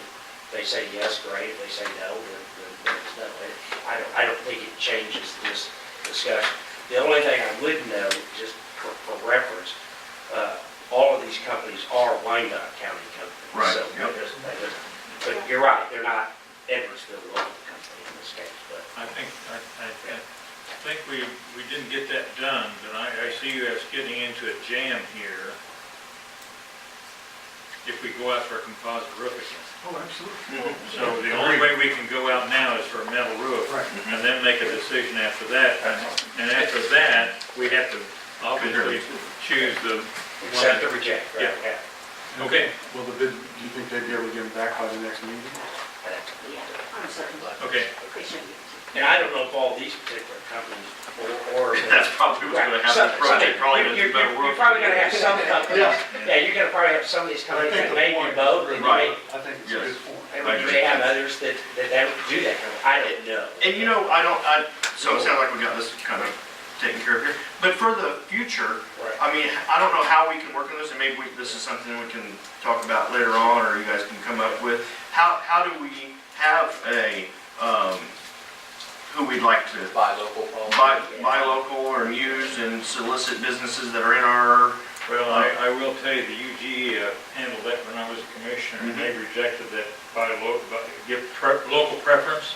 because it gave a percentage. Well, I'm not saying that we give them any advantage or any, I'm just saying they at least be in the game. No, I understand, That's all. no, I That's all. understand that, but what That's all. I'm cautious about is giving a local preference percentage. Yeah, no, We You I'm can not get talking yourself in a jam there. I will say, we typically do try to find local businesses. Mhm. Yeah, we'll look at, quite honestly, I know I've done this, we'll look at our local chamber, right? The chamber that we're part of, we'll look at the Kansas City, Kansas chamber, we'll look at entities and try to get it out to people that are within Edwardsville, Bonner, Wyandotte County. Sometimes we're successful, sometimes we're not. This is one where we just probably, we could have done a little more work on that, and that's just, it is, so, I think, again, we looked at these companies and they certainly all were Wyandotte County-based companies. So we can always, as a, again, when I talk about lowest and best, if we had these three companies here and you had these same prices and say Murphy Roofing was the only Wyandotte County business, could you, as a policy board, say, we're willing to accept Murphy as the lowest and best because that, without having a specific dollar amount attached? I think you can. I think we probably have done that in the past. Where, where's the number? Is there, that's where it generally gets into be a problem. Again, in my past experience where you set 5% or 10% and then somebody, gets upset because 10% of 13,000 is not a big number. 10% of, $1 million, people start asking why. So So do we need to do a motion or just let it? if we're going to take it back, We then directed staff to you come want to back table with it then to the next meeting? Sure, and then be directed Right. for the staff to do that. so Yes. directed. So, do we need a table, do you want a motion in a second to table this item or? That would be fine. I I don't don't know know if that I you want need to it. do a hard date because I don't know if you think Right. how long it would take Okay. to get the bids back. Yeah, I don't We could see. table Okay, I it just didn't until we know, have the I didn't know, information yeah, for. I didn't know since we got to look Since we at that. directed staff to come back with another bid for metal roof. We'll bring it back with the roof on. Yeah. Yeah, okay. Okay. All right, next item on the agenda to consider 2018 Special Law Enforcement Trust Fund Report. Mr. Mayor, Council, you have before you staff's recommendation that you accept the 2018 Special Law Enforcement Trust Fund Report, annually required by state statute outside of our normal accounting procedures. You'll note that there's $707.20 in that particular account. However, a majority of those funds are actually drug tax stamp proceeds, which are not forfeiture funds. And with the legislature and their auditing over the last couple of years, have found that's pretty common practice to commingle those two funds. However, we will not do that moving forward in 2019. We've changed our policy at the finance level that is kind of a check and see, because sometimes these things are delayed in their deposits. It takes some time to process forfeitures, and the taxing authority, the state of Kansas, taxes individuals who then are transporting, say, 50 pounds of marijuana, and they don't have a drug tax stamp. So they do a tax assessment because you owe for that.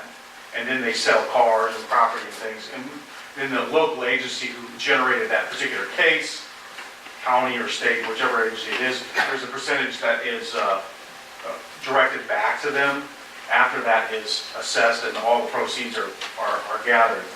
So essentially, we will not do that moving forward. What you have today in that particular account, $717.20. Any questions? And the action from the council? Accept the report. Is that accept the report? Make a motion, we accept 2018 Special Law Enforcement Trust Fund report with a balance of $717.20. Second? It has been moved and second to approve the 2018 Special Law Enforcement Trust Fund report in the amount of $717.20. Would the clerk please call roll? Gayheart? Yes. Malat? Yes. Shriver? Yes. Dyke? Yes. Adams? Yes. Thank you. Thank you. Next item will be consider a letter of intent from KBS Constructors, Inc. regarding the town center development project. Yes, sir, good evening. Let me first just introduce Dave Anderson, sitting here with us tonight, is with KBS Constructors. I'm not sure your exact title, CEO, president, something. That's too high. But he's with KBS. So what we have tonight is a letter of intent, and really the purpose of this is just to engage between the city and a group led by KBS to look at the facility plan. If you recall, when we had the facility plan, we basically said the southern part of this property would be public and the northern part would be private or private business. And as we went along in that process, we acquired that additional land to the north, kind of on that concept as that's how we would develop it. We didn't have any specific dollars and cents and processes, but in discussions with a number of companies, we went to Wyandotte EDC and presented this, and I had meetings with some of the local real estate development type people, and there was interest in it, but trying to figure out how it would work, well, how's this going to work, how's it going to work? So Mr. Anderson and his company kind of put together a team, architect, engineering, et cetera, and so forth, and came back and said, well, we would like to have at least a period of time to kind of study this in more depth. And obviously during that time, we'd like to at least be assured that the city's not going to go off and try to find 3 or 4 other people to do that at the same time. And basically, there's no cost to us. They're wanting to invest their time and some of those costs to see if it's feasible. Is that plan feasible? And if it is feasible, what would it take? I mean, what kind of incentive potentially will the city need to put into a plan like this? What are the roadblocks that might be out there? Are there utility issues? I mean, all the things you would do in your due diligence typically on a project like this. So they've come to us, they've asked that at the end of 90 days. Hopefully we'll have enough information, and they may come back and say, we want to move forward with this, or we don't think we can move forward with this. We want to move forward, then we can get into a more detailed development agreement and, cost shares, et cetera, and so forth. So it's really a kind of due diligence process right now. So what's the expiration of the LOI? 90 days from its adoption, which is, I believe, on item 2, the developer will complete work within 90 days unless the parties mutually agree to an extension. And so that's exclusivity to them Yes. for 90 days? Yes. Good. And Dave, I don't know if you would like to talk about your team at all. I know you've put together a team. Well, it's your team, but The council might. I don't know if they have an engineer they have an engineering firm. Quite honestly, we talked about the architecture being that we had an architect already that had done the plans. I think they're partnering with them. They're partnering with a kind of a retail office company that does leasing. That would be the type of people that would go out and lease, so they understand lease rates and what it's going to take to recoup costs, right? Nobody's going to do this for nobody's going to build a building assuming they're going to lose money, so. So you need how do you just need to read? Basically, the council's just is authorizing me to enter into this letter of intent with KBS Constructors. Okay. Are you finished? I just had a really quick question about, before we go into future development and things like that, and not wanting to waste anyone's time. Right. Would we be able to get bids anywhere along the road to make sure that we're staying competitive in the market? I would say, yeah. I mean, at this point, and quite honestly, this is a good step for us too, because it's going to help us kind of to fade this out. Now, at the end of that time, it basically gives them first right to come negotiate with us a development agreement, assuming that the parties want to do that. That doesn't mean we will have a development agreement. It says that we'll negotiate in good faith. Both parties will negotiate in good faith. But I think there's a lot between here and there that So then at that point, we can make sure that Yeah. it's a good deal for. Yeah, at the end of the LOI, if we just, if we don't feel like it's something that's favorable to us, then we're done, and, they go down the road, we go down the road. The only thing we're saying is we're not gonna take information that they prepared and developed, and then take that information and go out and try to market it in the market by saying, oh, look, we got all this great demographic information and lease rates and all this work that somebody else has done, and then use it to our advantage. That's what we say we won't do. It seems quite fair to me. Yes, sir.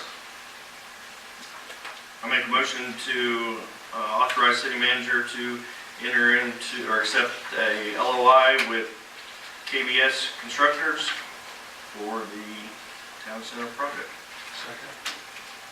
It has been moved and second to authorize the city manager to enter into the LOI agreement with KBS Constructors, Inc. regarding the Town Center Plaza project. Would the clerk please call roll? Kayar, Yes. Malott, Yes. Shriver, Yes. Stike, Yes. Adams. Yes. Thank you, Dave. Thank you, sir. Thank you. Okay, next item on the agenda, to consider ordinance 1016, setting speed limit on Speaker Road from 110th Street west to its termination. As you'll recall from our last meeting, the city council had before it an SUP for basically an Airbnb, or what we call a temporary lodging facility, which requires an SUP. During that whole process, there was discussions about Speaker Road, the speed limit on Speaker Road, the condition of Speaker Road, et cetera, and so forth. The council asked staff to go evaluate that, look at that, and at least bring back potential changes to that, if any. I will say that the current speed limit technically is 30 miles an hour. It is not physically posted at 30 miles an hour. There's no signage out there to that effect. And that's pretty much standard by the standard traffic ordinance, pretty much sets all streets in a city, like ours, at 30 miles an hour. There's not been any specific problems on that road that been brought to our attention.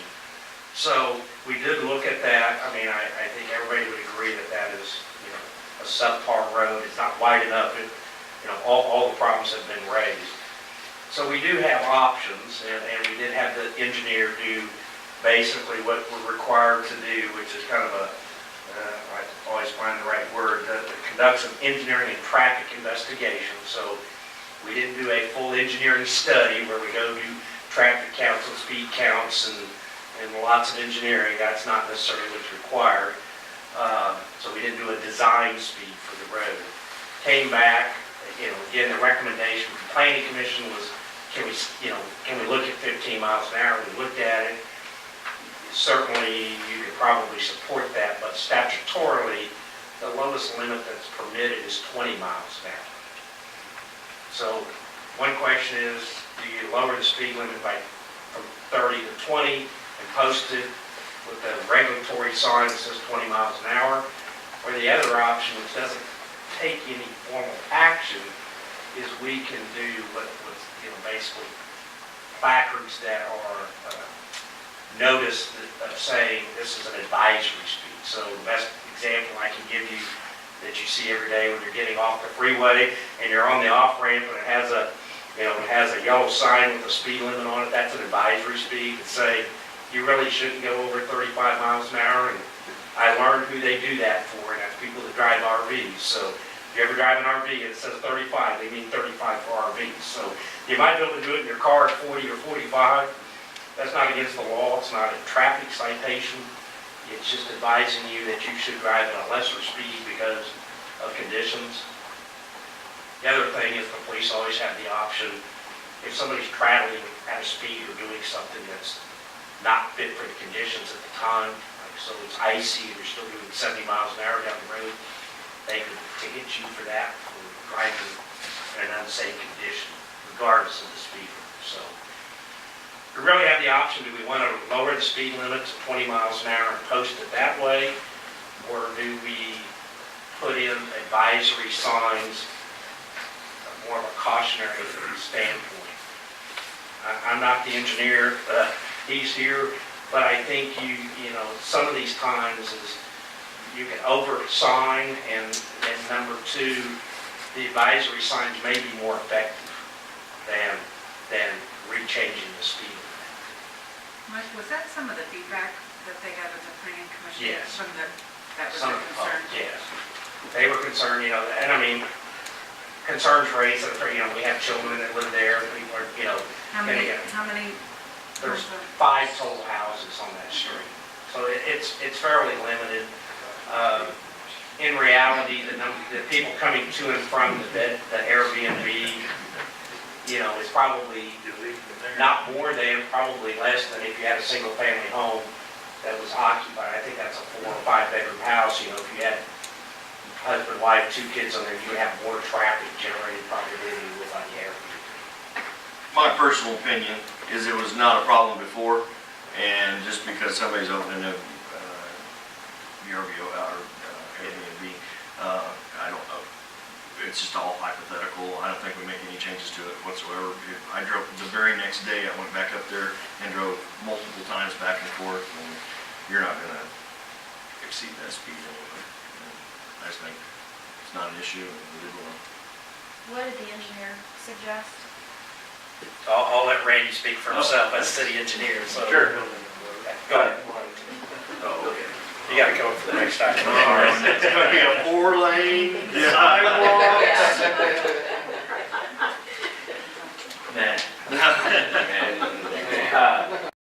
Actually, you probably all driven it, it's dang narrow, right? It's literally a 1-lane road. It's 12 feet of pavement out there. Actually, the thing that bugs me more is the hill. As you come up 110th, the sight distance there is pretty limited. So you can't see that, wow, this is really just a 1-lane road.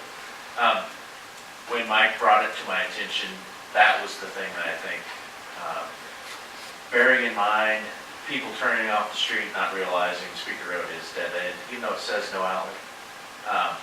That hill, that's probably the one thing, putting an advisory plate, yellow sign, 15 mile an hour, right as you're coming off 110th and heading west. That might be the one place that a sign might make the most sense. If you're already down the road and coming back, you've already traveled that, it's not the best road in the world. So I think what I recommended was adding at least one sign, yellow advisory plate, so it's not a hard speed limit change. But it is a warning for people who are not familiar with Speaker Road that it is not a good road and you should not plan to drive fast, or even moderately fast on that road. I think a sign like that would serve a couple purposes. One is those are going to be guests in our city coming to there, and just to give them a heads up, hey, this is not a 45 mile an hour road, just in case you're wondering. And the other thing is to show good faith to the neighbors that we are concerned about their families too. So I would be in favor of the recommendation. So Mike, am I not mistaken, your comments here are, it really doesn't take any formal action by the council? Right. It's just, it sounds to me like consensus is put the 15 mile an hour cautionary sign in and let it go. That can be done with staff. Okay. It doesn't require any formal action to put advisory signs, so That's where we're at. there you go. Great job. Don't go too far, Randy. Randy, Yeah, let go. You might as well stay there. you're next up on the hot seat here. Okay. I'm doing the introduction. Go ahead. The rest is for you. Consider Which one was that? I looked for an addendum wires. to professional services agreement with BAC Roads for preliminary and final design of Riverview Crossroads project. Are you going to read the introduction that Randy gave you, or the one that you wrote? Yeah, I'll Should be say the same. They're close. Well, again, this is an item that came from our last council meeting. As you know, we did approve an engineering agreement with BAC Roads for preliminary and final design of what we call the Riverview Crossroads project, which is effectively 110th Street, the intersection of 110th Street. And as originally contemplated when we first took this to Mark for STP funds, was to extend to the east, I was getting my thing, to the east in Edwardsville, that portion of Riverview Drive that we're roughly talking about tonight. We had also looked at going west, which, as you know, is the road is within Bonner Springs. So So early on, we looked at kind of a whole T shape there. We didn't get that connection with Bonner Springs for that part of the project. They also were pursuing SPP funds for other projects, and so we took that out. As funding came in and was reduced, we had to scale our projects down, so we did scale down our project to fundamentally be the intersection and the 110th Street piece of that. So after the last meeting, there was the discussion about, well, what would it take to take this through that preliminary or field check plans to the west, understanding that we would not engage construction probably on this, at least not with federal funds or have it as a federal project. That still could happen, but at this point, there's no federal funds. The federal funds we have wouldn't pay for all of this work unless we put sizable dollars with it. So we asked Randy and his group to come back and say, well, what would it do to take that extra work to add, it's roughly 1,550 feet, which basically picked that because that would align with a future connection that we think will be necessary to the Village South Parkway. So, as you know, we made them put in a traffic circle at the end with the intent that in the future, that road would go back and connect to Riverview, and likely it would go to the west at some point as development occurs, and I think to the east as further development occurs. So that's what we've done. They have come back, and you see their proposal on how they prepared that. The total amount that is proposed is $49,796. I would say this, and this BHC Roads does this, I won't say different than everybody, but many times in engineering contract, they give you a price, and then they say, okay, here's phase 1, phase 2, phase 3, however they break it up.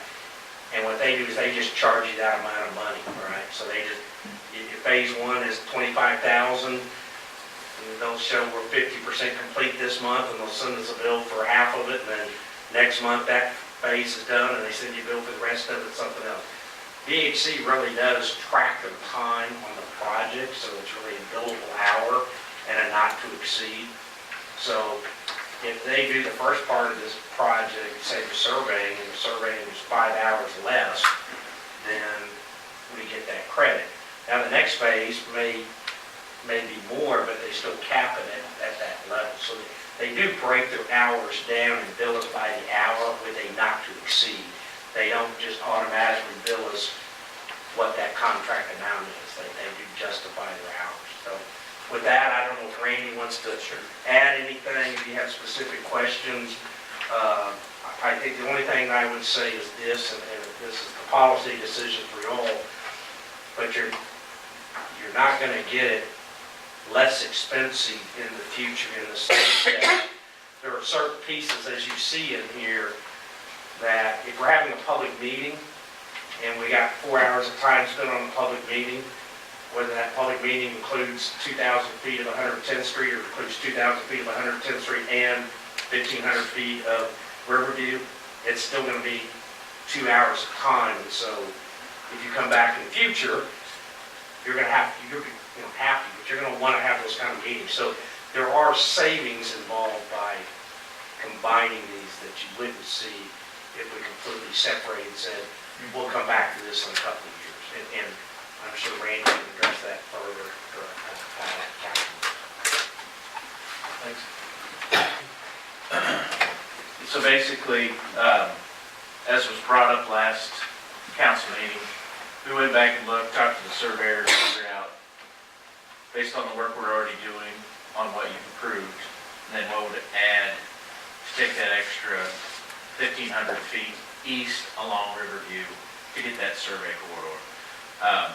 So just as a point of comparison, the base contract you've already approved has a little over half a mile of corridor that we're surveying for 110th, and then either side of the intersection on Riverview for a couple hundred feet. So this is approximately 50% more roadway corridor that we have to survey and take a look at. So from a proportional perspective, it kind of shows you do get economy of scale, right? There's some things we're gonna do no matter what.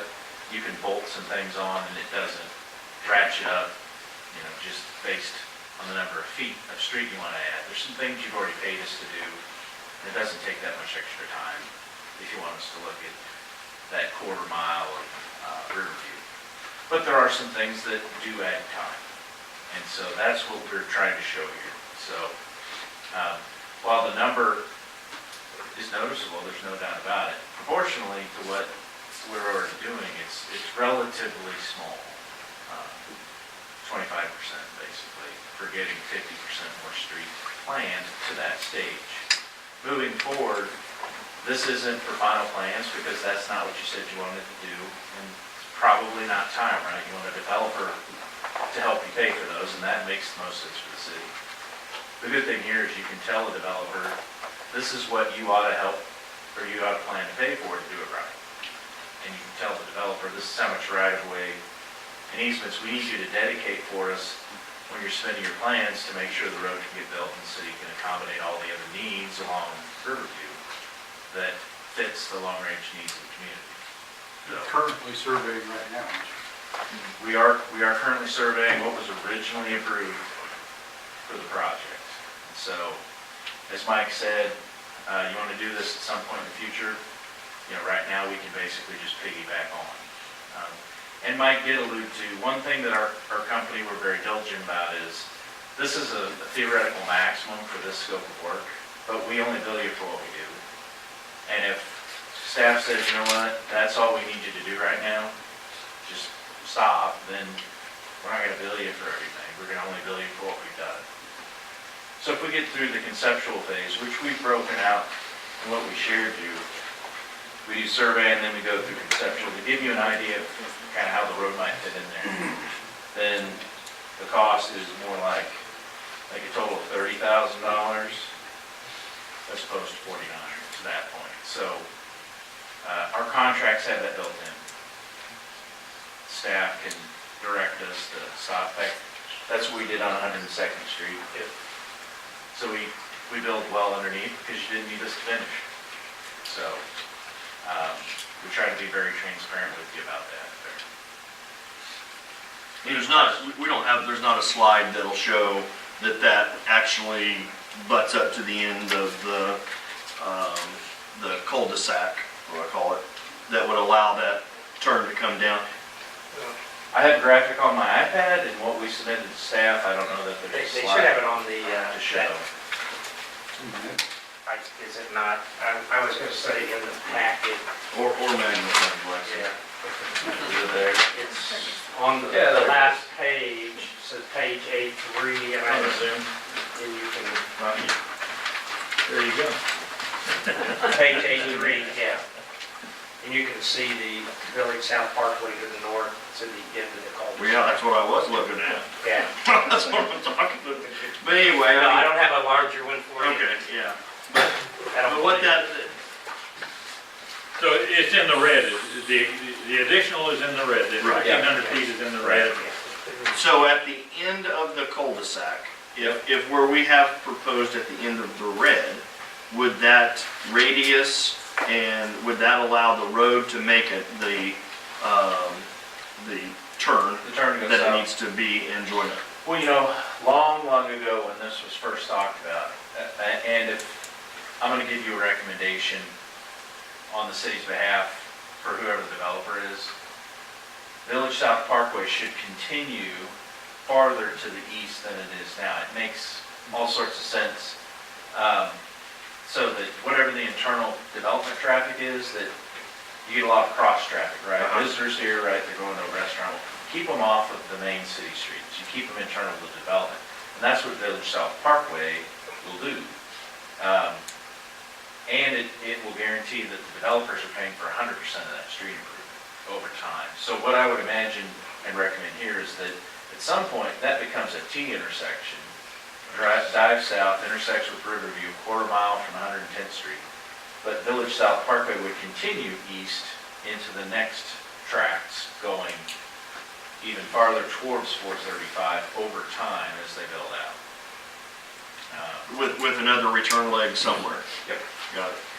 If you recall, when we were talking about, we had shown at one point through planning is, and the same thing on the opposite side, that so roughly, those quarter mile or so section. So if you think about running up from 100th Street, 102nd Street, 104th Street, if you could visually, I know they don't, but if you just took straight lines and kind of continued those up, think about that as potential minor or major connections into what would be Village South. Because eventually, now this may be well beyond all our times, you can't really go past 98th or 102nd Street. That's about as far east as you can go, really, with an interior road between I-70 and Riverview. I mean, at that point, you just don't have space. You got the bridge, you got the highway, you got all the other things. So that's kind of conceptually the thought. Now, we know that's, there's property owners, there's all kinds of things down the road, but I mean, ideally, in the perfect world, that's what you do. And so we try to plan around that option. And most of the footage in that 1,500 feet is owned by a developer, is that correct? Or a good, Of the land? most of that 1,500 feet is other than the church property? Oh, on the, Down yeah. north. All but, owners on the side. yeah, all but one. On the north side, yes. On the south side, Two. you have two. Yeah. But yeah, on the north side, there's there's one small tract in there that's Right. owned by another party Correct. who I don't think owns it to hold. So yeah, pretty much. And then you got the church and obviously the Stevenson property down in the corner, but that's in the original scope area. If this doesn't happen, construction happens on the street for a few years, how long are the preliminary plans good for? Well, the nice thing is, basically what you're doing is you're figuring out, we're getting detailed information, so here's what the lay of the land is today. And based on what the city wants Riverview to be over time, this is probably what we would build here. And it's good until either somebody else makes some radical change in what the ground is, they come in to do major construction right along Riverview. That's really the only thing that immediately voids them. We're not giving you plans ready to turn over to a contractor to build from. But what we are helping you do is decide what makes the most sense in the long term, or at least the next step of improvement on Riverview. This is what fits the best, both what the city needs it to do, and then balance that with the impact on the properties on both sides of the road. That's a lot of what we do in preliminary plans. It's really helping you go through the decision-making process and deciding what you need and what you're willing to pay for and what's, it's just not needed. That's what we help you decide. We've there's probably two good examples that we've done, and I know some of y'all were here for some of them and some that not, but years ago, literally probably 12 or 15 years ago, we looked at Edwardsville Drive, 110th Street, that whole kind of corridor, and it wasn't necessarily to this level, but we said, well, what happens if you assume that road's going to be this wide and you need 100 feet of right-of-way or 80 feet of right-of-way? What it really helped us, and as a policy, is decide, okay, if I go this way, I've got 20 houses that are going to be impacted, right? And you're going to get into a taking where you're going to have to buy houses. And of course, nobody wanted to do that. You never want to. So it allowed us to go, okay, well, what if we went to this narrower right-of-way? Maybe we use a utility corridor. We look at some other things. And at what point do we adjust it from being some size road to another size road? So we did that on the whole Edwardsville 110th Street, and even the portion that we built on the south side by, I never why I can remember the subdivision name. I think Shelton, and I know that's wrong, Williamson Farms. Because of how some dedications occurred from Williamson's farm, but on the other side of the road, we had to narrow that up in there and do some utility easements. Because if we would have just gone center line of the road out 40 feet, we would have been on people's front porches, right? And we knew that wasn't feasible, and so he gives us that ability. And we did something similar, which was our intent in the 2015 bonds on 102nd Street, right? I mean, the intent was never to build the road. It was, what happens if we lay out that road and we assume some future design? What kind of space do we need? What kind of right-of-way we're going to need? What things are out there? Nothing's changed about that today. And we used those plans to build that portion from basically the turn on Kansas Avenue up to Richland. So we already had it, so we just added a construction piece to it. So I think it helps. I mean, I know people say, what's the road going to look like? How big's the road going to be? You know, are you going to take out the hill? And I know they get tired of me saying, I don't know, because until you have some data and surveying and some concepts, because we may come through this thing and we may decide that with the dollars we have, I mean, can we adjust it a little bit? Well, we very well may. You know, do we adjust a little bit off 110th Street and add some on to Riverview? Do we look at that width, the lane widths, you know, sidewalks, should we get the north side and the south side? You know, what do particular pieces look like? I just can't answer that question to you all or to the public without some of this data. That's why the public meetings we can build into this, right? Then we start to have it say, okay, here's some alignments, here's some concepts, because most people want to know, if you build this road, how's it going to impact you, right? And you hear 80-foot of right-of-way, you assume it's an 80-foot road, when in reality, an 80-foot right-of-way builds you a 32 or 4-foot road, 36-foot line road, whatever. But you got to get that out there visible for people to see it laid out. Kind of can't do that without this phase of a project. The thing that really is appealing from a development standpoint is it really includes that whole first block of development and gets it ready to go. And so based on that, Mr. Mayor, I'd like to make a motion that we approve the amendment number 1 for 110th Street, Riverview Avenue, not to exceed $49,796. Second.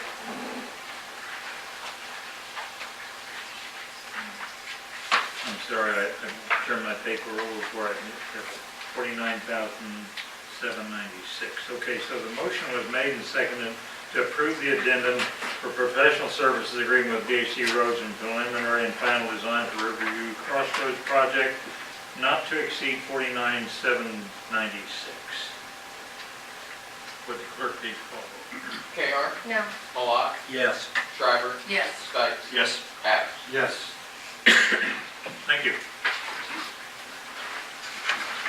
I believe that's all our action items tonight. Randy, thank you.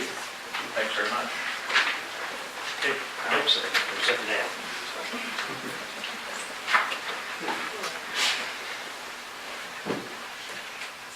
You're on. Well, I have 3 things that I'm going to hit very briefly. I would, and hopefully you'll notice when you approve the bills, you will see the unaudited cash balance, all funds.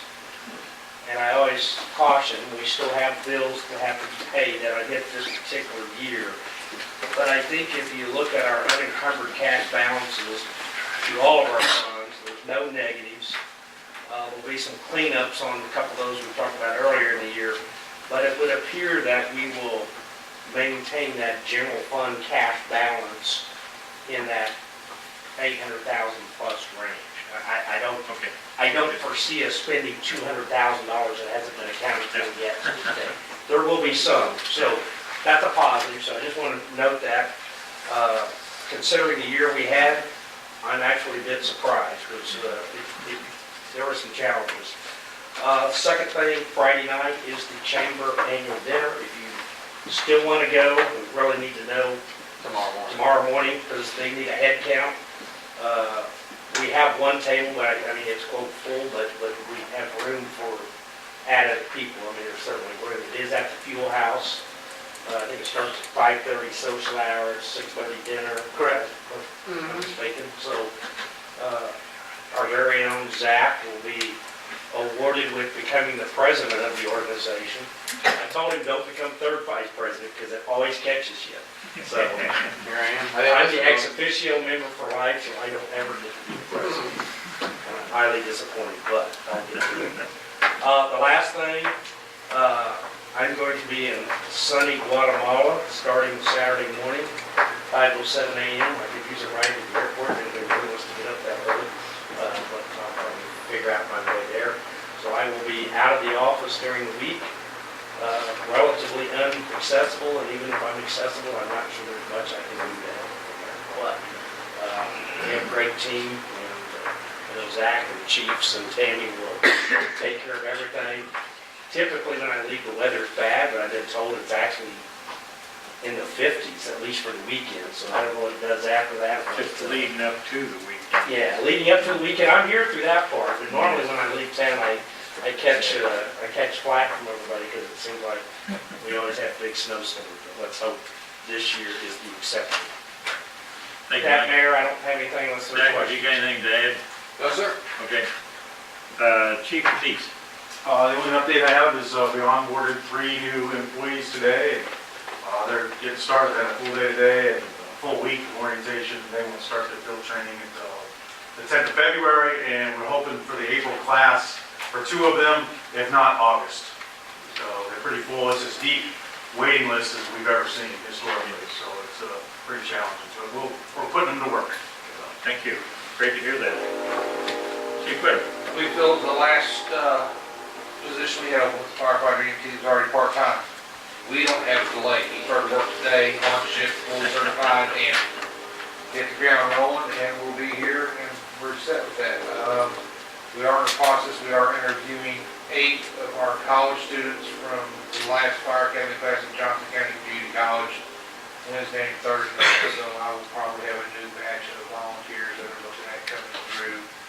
When we are done with that, we also have another presentation along with the next group at Johnson County Community College starting here in the next month or so. That will be introducing to the next generation of classes starting this spring. The quick, you will see it out and about, and they're starting to fly some with the guys climbing and driving and everything else. So it will be displayed this weekend at the Missouri Winter Fire School in Columbia. So it'll be out of town Thursday and come back late Friday night or early Saturday morning. Thank you. I would just add to our hirings, we now can just about field a professional football team. And actually, so several of them have college, collegiate football, and the one that the chief put on, talking to today, I knew he had a big grip and a big hand, and then he said, well, yeah, he was a practice squad player for the Chiefs, so he's a pretty good-sized guy. And 2 of his recruits played collegiate ball, and I think there's a couple others. So if all else fails, we're going to start our own football team. So Did they already stump on drugs? this guy doesn't need the truck. Just give him the plow. So. You might want to look into visuals. Yeah. Oh, sure. Tammy, you have anything?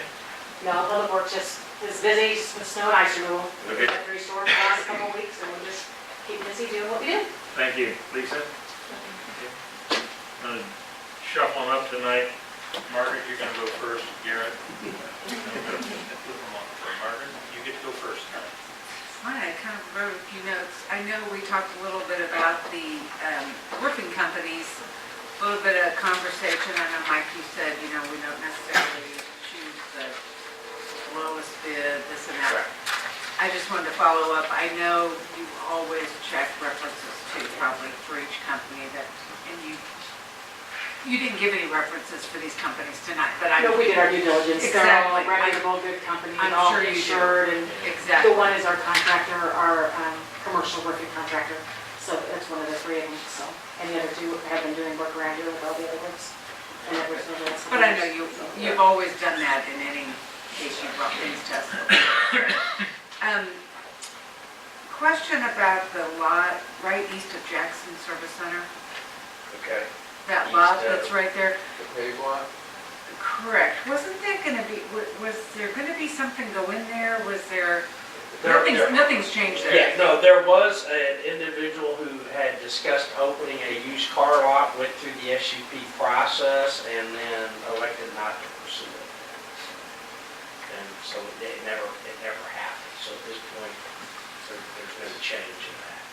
We do have down the road in the old, the old auto sales lot, Midwest Auto Sales. So that lot, there's just cars that park there and Yeah, sold. there's no sales going on, right, so.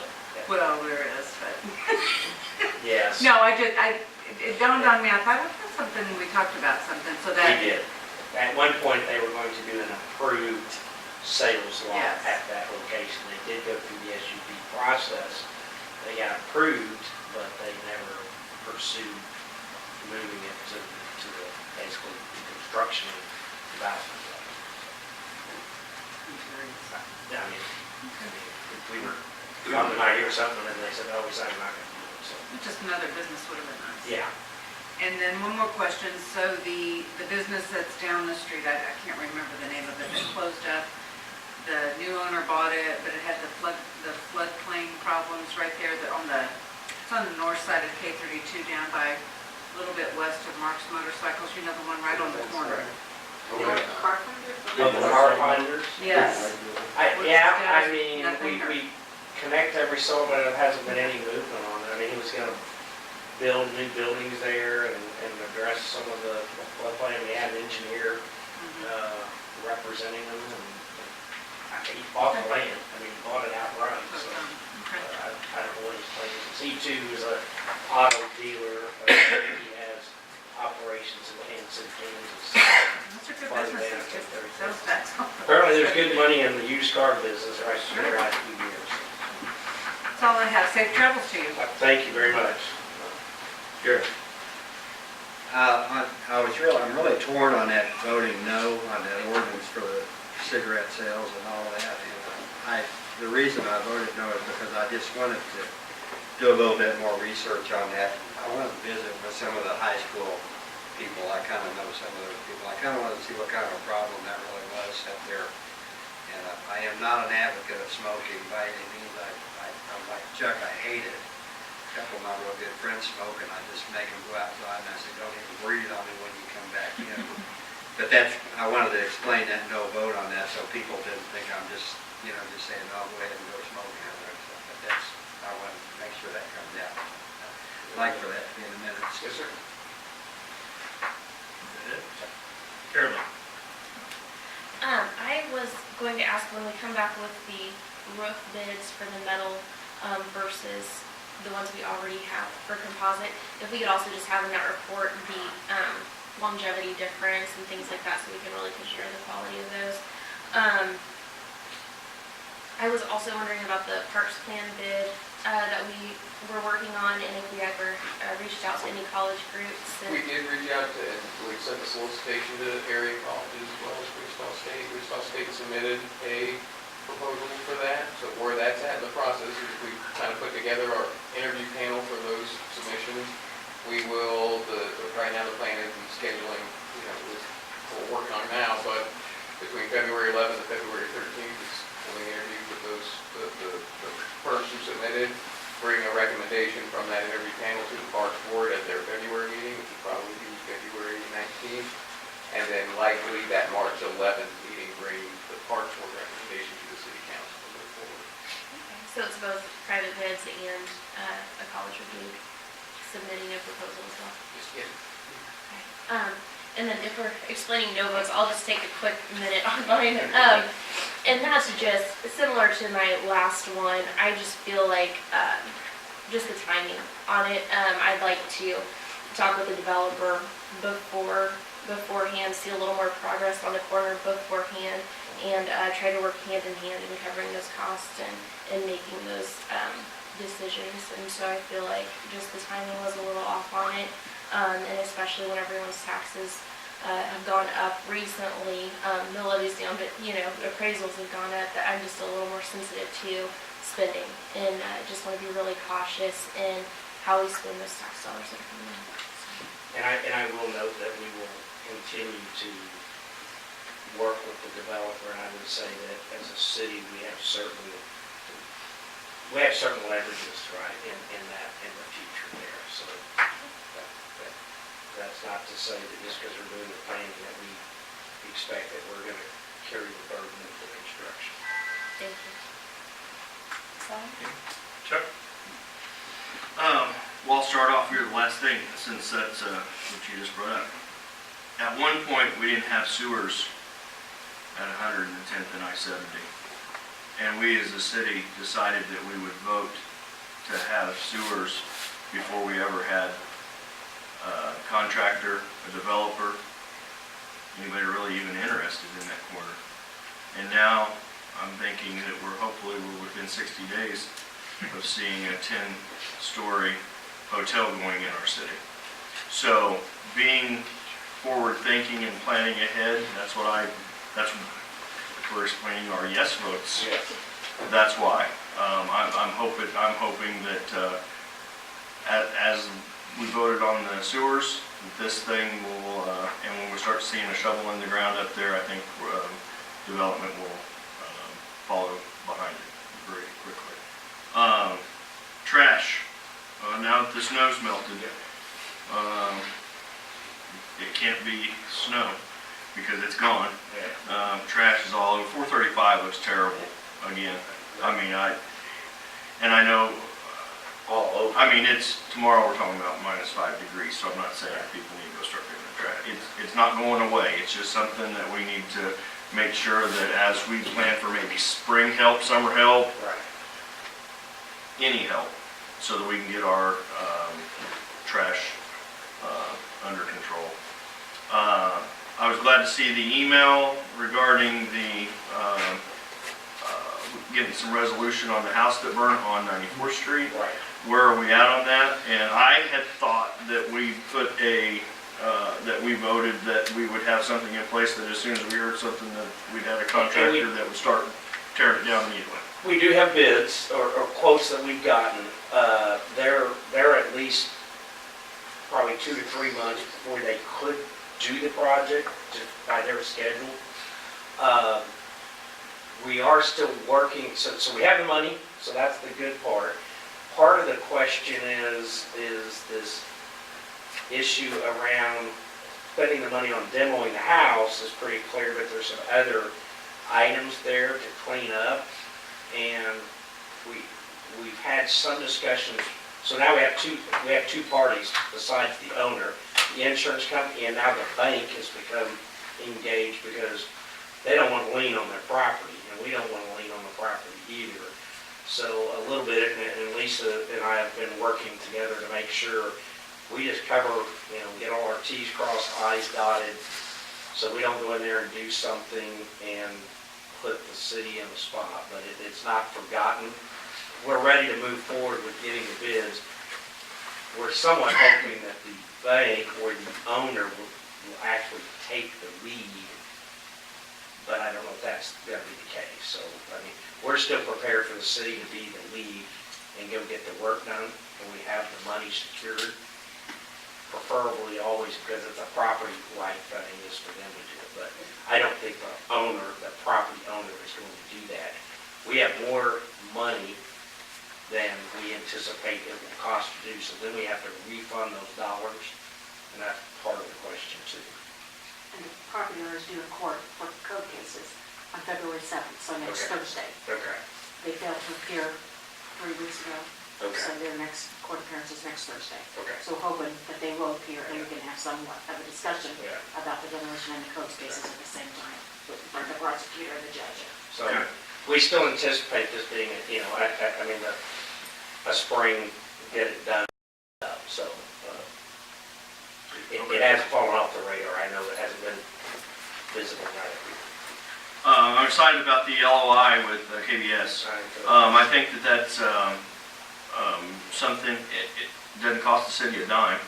And for somebody that's going to invest 90 days, if it takes 90 days, but if invest 90 days into our city, they're going to be looking at ways to recoup their 90 days of sweat equity.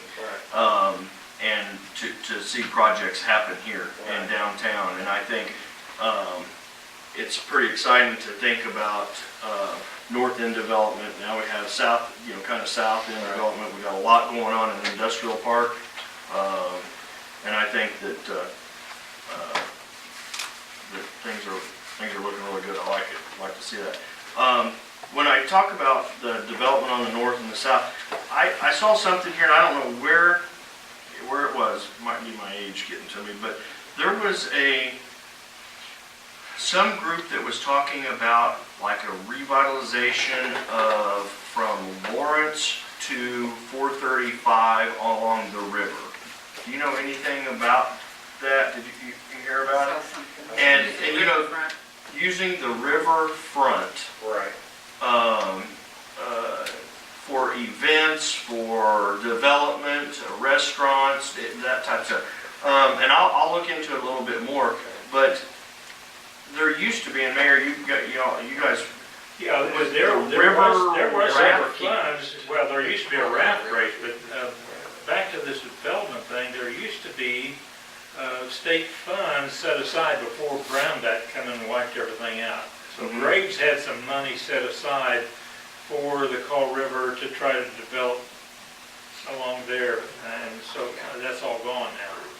Well, But there's somebody but I don't, sparking that again. that wouldn't be the friends of the call doing that. Well, it's the river keepers, they're Yeah. still an active That organization.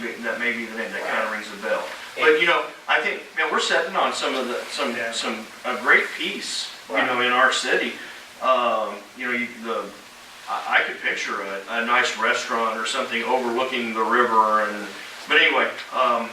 Well, and I think it goes to the discussions we've had about why the trail's important, right? Right. And Right. people say, well, it's behind a business, well, but that's okay.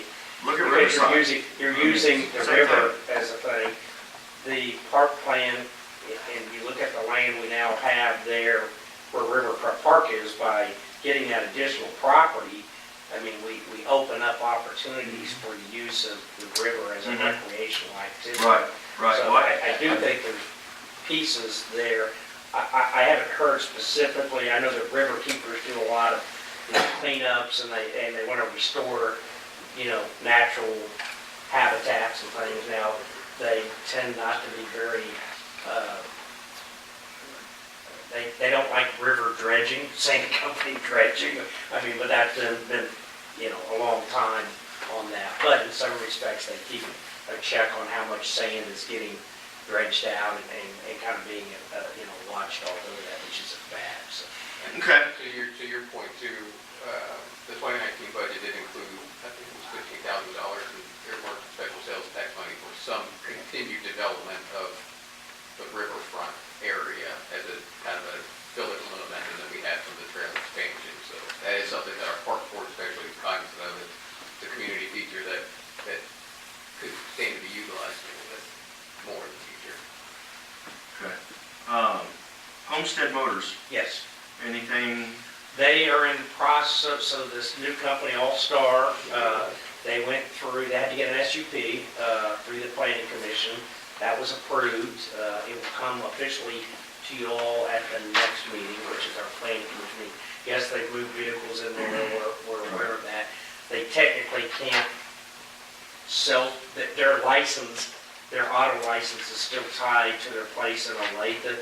It's literally one of those situations is they have to be out of their property by the end of January, and we can't give them a business license until our meeting in February. So we're trying to work with them. I think they're going to be good partners. You know, they've already reached out to a number of places. So I think their intent is they will buy that property. So they're leasing it for a period of time with a purchase option. And my last final thing here, as far as your ride to the airport there, there's a company out there now that you may not have heard of, it's Uber. Yeah. No.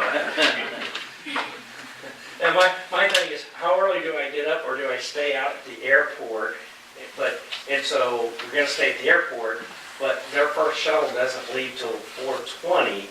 My flight's at 5:07 and we're supposed to be there, you know, an hour ahead to get luggage because we have to check it all the way through down there. So I'll figure it out, I'm sure. But I just thought somebody might like to be up at 3:30 in the morning and drive to the airport, so. I had to get up at 5 o'clock this morning and take my daughter to the airport, so Are you That volunteering? doesn't mean I'm gonna get up at 3 o'clock for you. The worst case is Chief Mathies will always be happy to take me to the airport.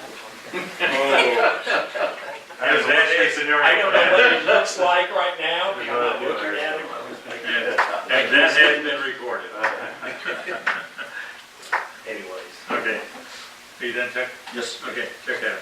I couldn't repeat everything, but I'm not going to because I agree with the comments. My toughest issue tonight was the smoking issue. That's a difficult issue, and she was talking about the 21. I was thinking, my brother was in Vietnam when I was in high school, or in middle school, and he was a smoker and got caught in a rice paddy running for his life. And he wrote and said, "I will never smoke another cigarette again, and I'll give you $100 if you don't smoke before you're 21. And I got my $100, and I've never smoked a cigarette. So I really think the biggest influence is family. We can't, it's very difficult to legislate that stuff. Our police don't need more to do. And I don't like trapping our merchants. I don't like that whole concept. And so there was a real struggle for me this evening. God forbid any kid picks up smoking. It's not a good habit, but I still am a believer that the family is the best unit to address that. That's all I have to say. Since it wasn't my decision, and I didn't get a chance to vote, I never smoked. I detest smoking. But unlike comments here, I really struggle with government have to step in and control a person's life that way. Really do. Anyway, other than that, we are adjourned.